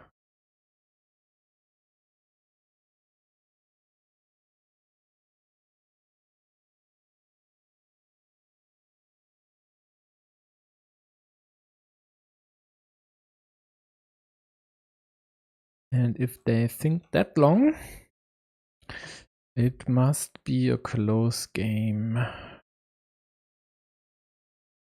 As bad as Ruin on the left side will stay that way.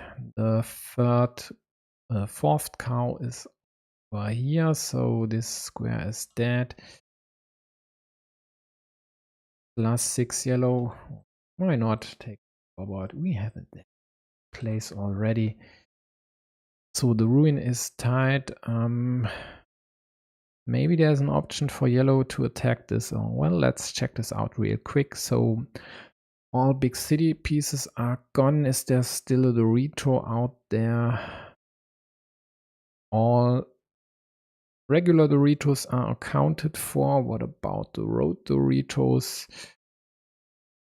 Looks like one's missing. So yellow definitely could attack this city. Now, do they need to? That's the question. And for this to be answered correctly, I'd have to assess the score here. So yellow's ruin up top is worth 6.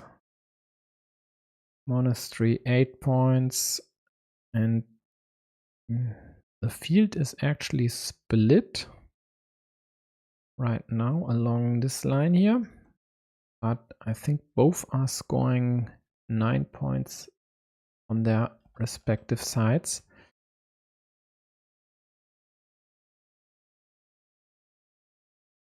And yellow has a 5-point scoreboard lead. Well, well.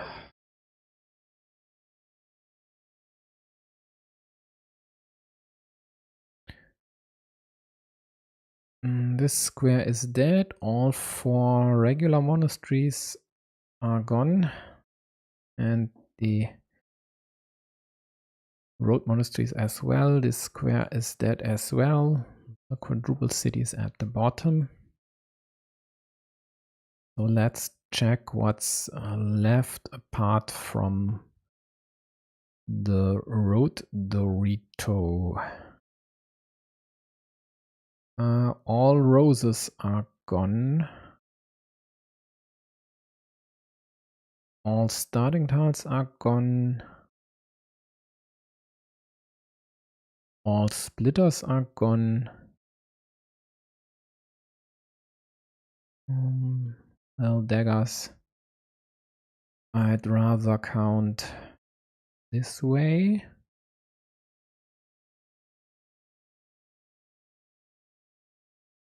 There was a straight left, there is no dagger left. So still the rotary toe. Yellow just adds 1 point to the shared ruin.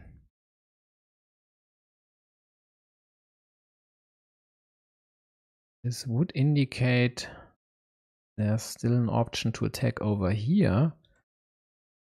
But the daggers are gone, the roses are gone, the starting tiles are gone.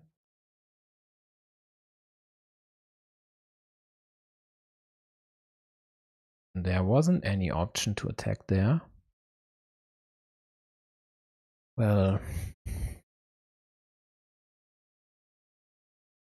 what's then left? Did I count vanillas? I don't think so. And I only see the 4. So vanilla plus Rotorito, and if that were the case, then this year was a huge miss by yellow, because if blue would have gotten the vanilla, they could have attacked here. Quite unlikely. Only 1 in 3 chance to get the vanilla, and then 1 in 2 to connect. So 1 in 6. But if that's an option to win this game, I guess they would have gone for this.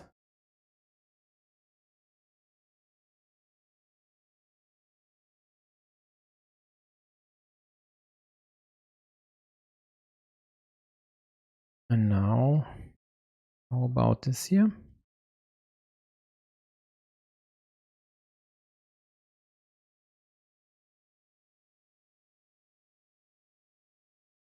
Well, it doesn't win you the game. It actually would tie the game if my score assessment is correct, that is. Because if you successfully connect there with the last Rotorito, which should be still in the deck unless I'm visually impaired for now here,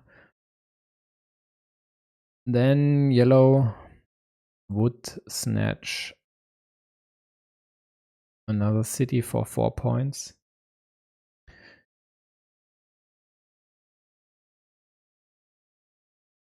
And this option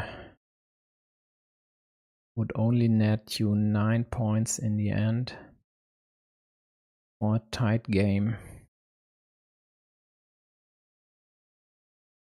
This way, of course, yellow quite easily wins should be 11 points.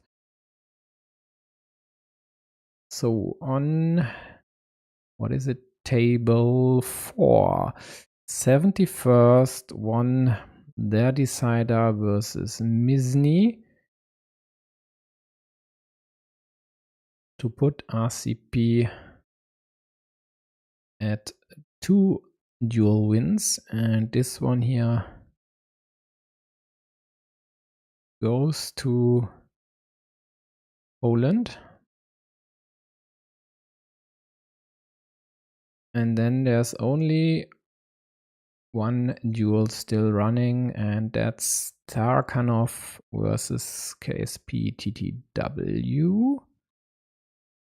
Let's check this one. So 11 points in the end. And then my assessment here should be spot on. So if yellow hadn't gotten these 6 points, instead they would have been able to score 4. So -2. And blue then would have scored these 9. And that's exactly the difference on the scoreboard.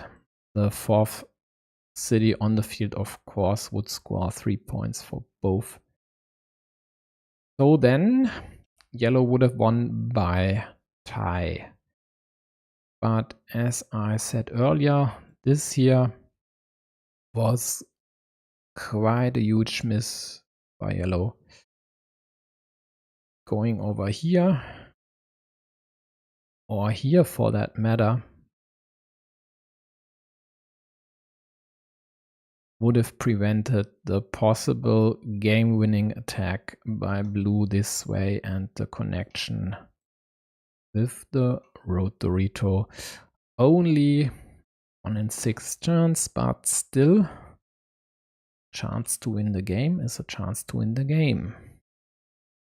So let's then switch to Tarakanov versus KSPTTW. Damn it. It's hard.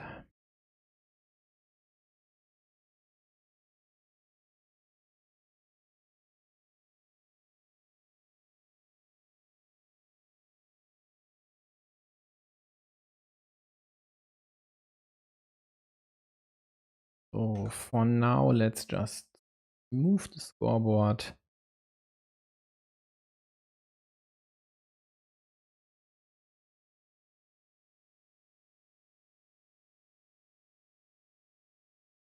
And let's hope that this will be a close game. For now, it looks to be like yellow is threatening to run away with it. 15-point scoreboard lead. And a nice field here. Blue's counter field up top isn't that big right now and could be quite severely limited here. There's a nice monastery spot up top. And blue is a bit desperate already, although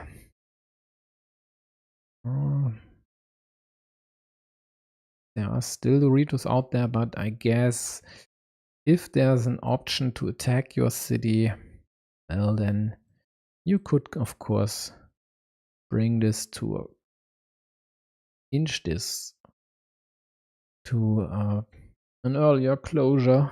Why not? Even if there would be still this one. So now you'd have to decide whether you want to limit this to the remaining cows here. 2 still out there. Horses gone. Quadruple city gone.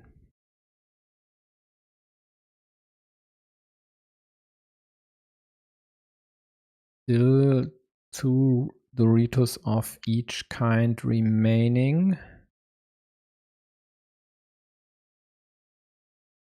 And they don't want to limit it to a horse. Instead, they limit this to the 2 field Doritos and the 1 diagonal splitter that's still in the deck.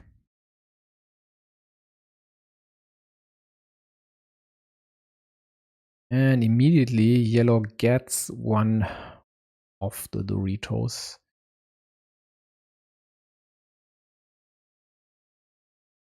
Well, this might have been the better option in this case, but I'm actually not sure. Yeah, tough luck for blue getting the horse now. Still they go for it because else a block would be quite likely. Their problem now is that all 3 left-handed daggers are already gone. This square is dead. With this meeple as well, and the monastery too, because it would need the same non-existent dagger. And now the going gets really tough for blue. So tough, in fact, I wouldn't put even a few cents on them here. But I have doubted many folks and they came back.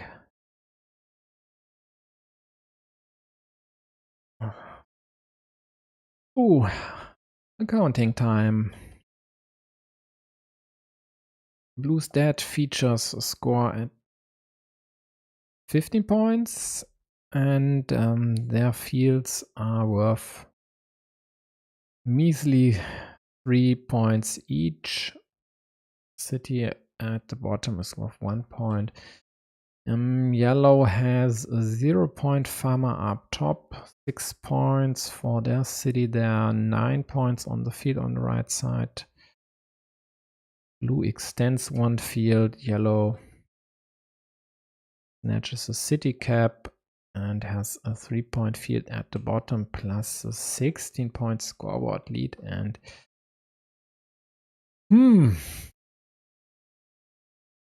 this will be really tough for blue.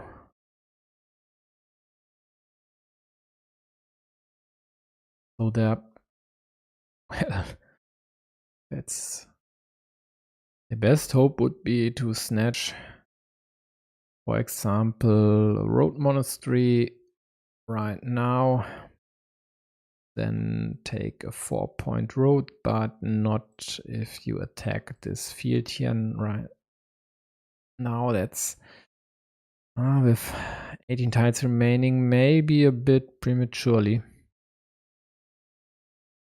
but at least they managed to connect there. I think they should do.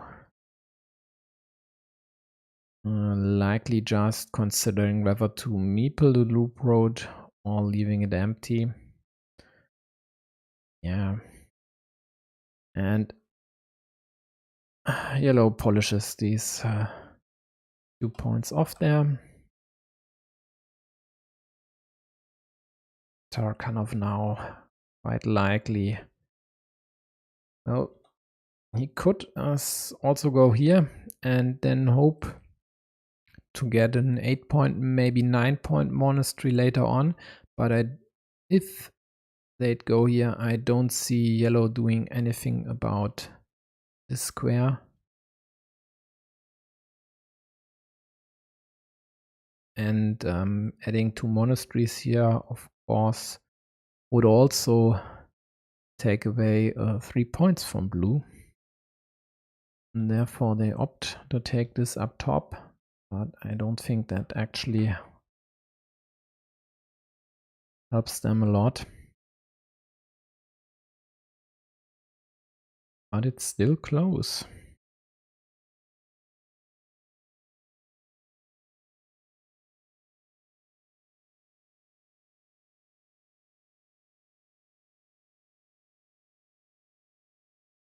And blue has at least a starting player advantage. So the problem of a yellow field connection up top on the last move doesn't seem to be relevant here.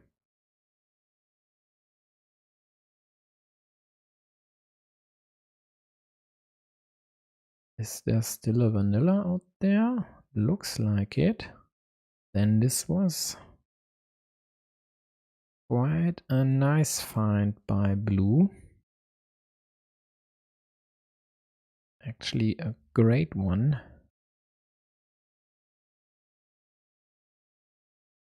Yellow takes 3 points.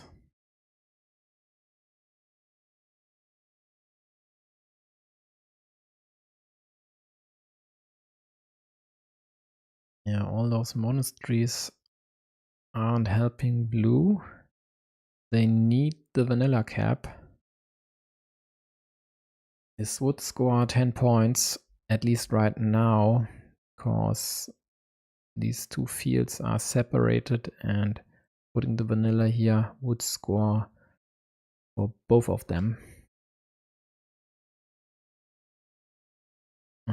But this here should be the final dagger in blue's coffin. 7 points for yellow. And a kill of this blue meeple.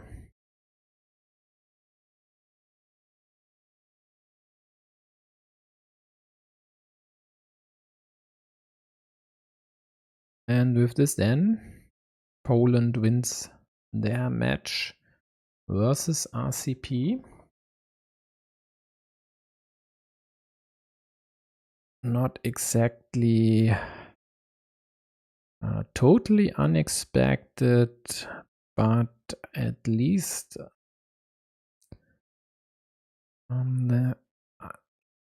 let's say I hadn't favored them. I guess there are a few people out there who would have or did have.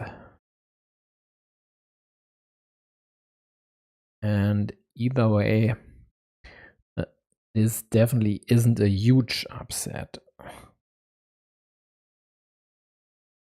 Poland definitely is a strong team. I wouldn't be surprised if they were able to reach the quarter or semifinals, maybe even medal, because this year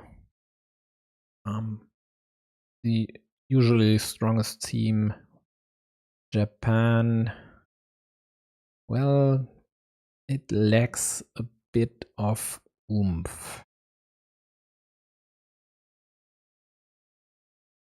Even though they have a strong top 5, and that should be all one country needs to win the whole tournament.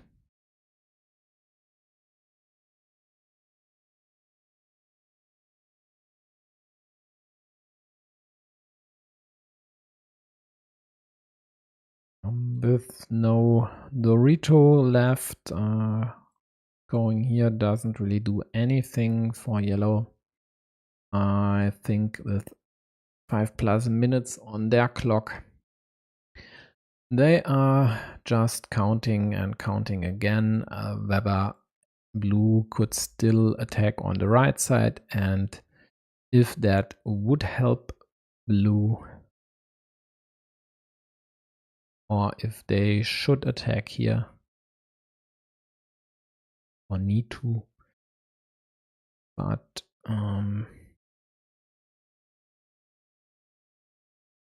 let's check if my scoreboard is correct, and there's definitely one mistake because I don't see any feature scoring 2 points for blue, and that was the city at the bottom.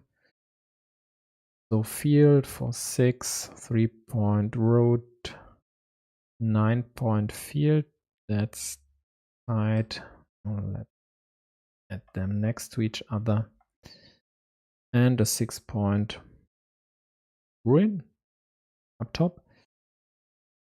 Blue stat features score 7, 8, and 1 point. Their field score 6 and 3 right now, and the tied field on the right side scores 9 points for them as well. So with the 26 points on the scoreboard, yellow should be ahead by 16 points here. And now they just take another 4.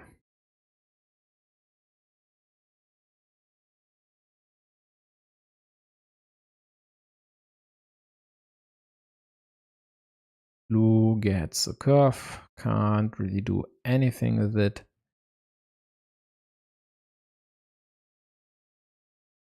And yellow quite likely should now connect here. Even if blue were to get the vanilla, then at least yellow would participate.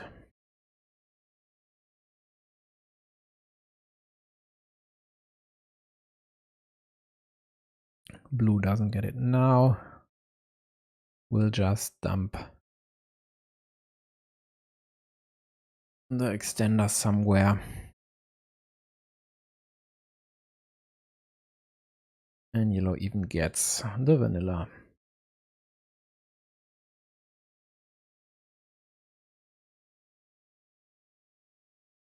So then this game,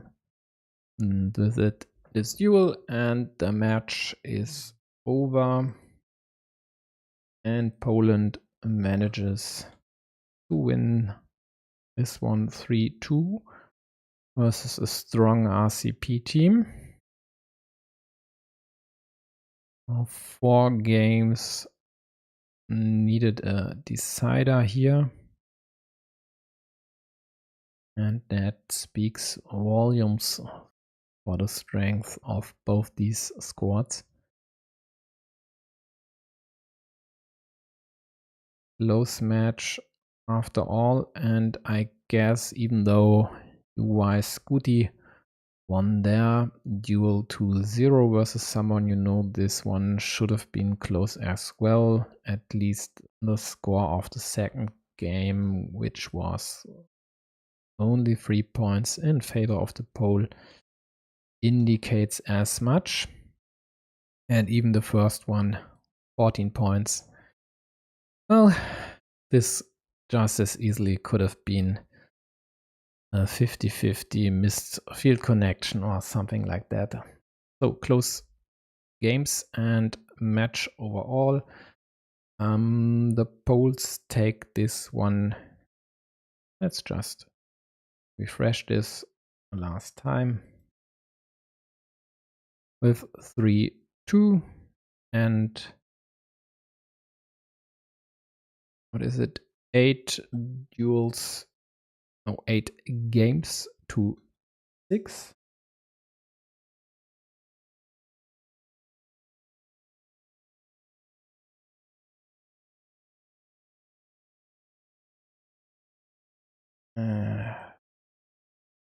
As if I hadn't have enough technical issues today, my standings table is acting. Well, let me open it again.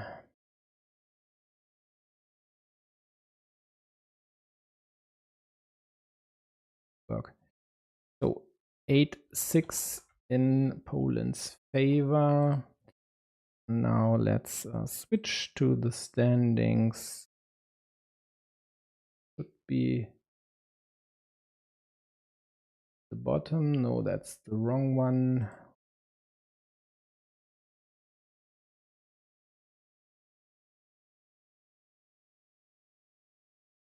Just give me a second. So here we go. Poland takes the lead in this group with 2 match wins out of a possible 2. Just overtaking Italy because they have the better tiebreaker due to their convincing win versus Slovakia last week.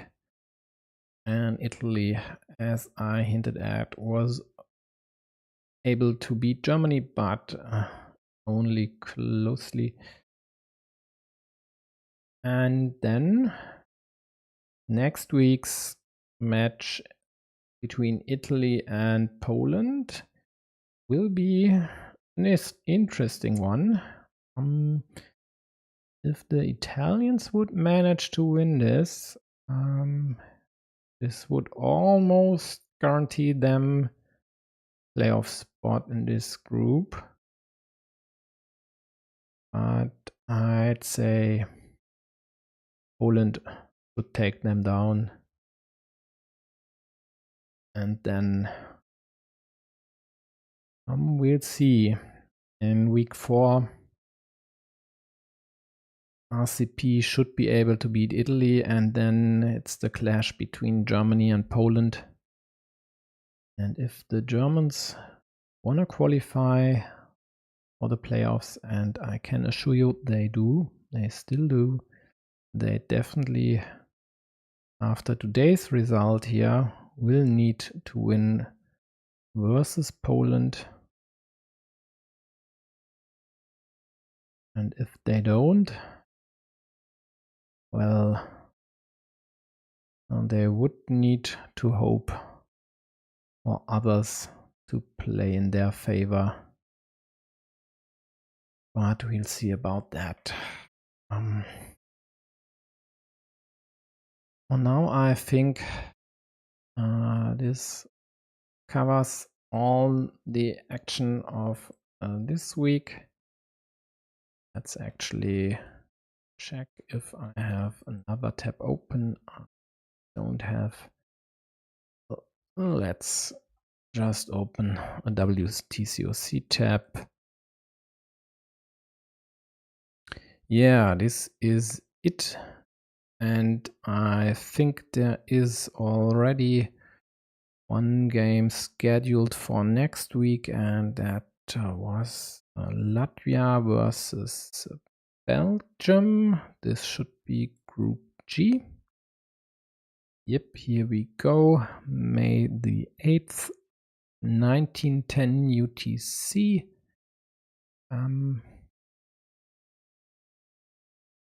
Let's check their group. So,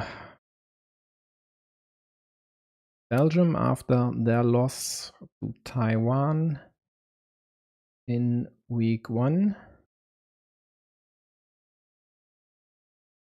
should hope to beat Latvia here, else it will be problematic to qualify for the playoffs. But Team Latvia really wants to win this one, because after let's call it getting dropped by Croatia in week 1, their tiebreaker is just abysmal. So going for 2 match wins and hoping to win any tiebreaker really doesn't work for them. They need to win their remaining 3 games versus 2 games, excuse me. It's a 5-team group. So they are remaining 2 games versus Belgium and Tunisia. So the stakes are quite high, and the loser of this match might be out of the tournament. I'm not aware of any other scheduled matches, but let me just check. Carcassonne GG. Well, Slovakia RCP is scheduled for tomorrow, 18 UTC. Well, anything Baden 4-1 5-0 win by RCP would be an upset, and I don't see the Slovaks winning this one. Well, I'll see if I manage to cover this, else I guess Alexei or Otto will do. And then there's Catalonia, Australia. Well, not really that interesting, but it's scheduled for Saturday even, so I don't care about that one for now. So folks, thanks for sticking around until the end. One thing left, no, two actually. On my channel page, there's under posts, there's a poll I'd would like you to answer there. It's regarding displaying all remaining pieces on the stream or not. And then, of course, I don't remember the second thing I wanted to talk about. Well, if you have any feedback, please leave it somewhere or talk to me on BGA. Thanks for now. See you on the next stream. Have a good night. Bye bye.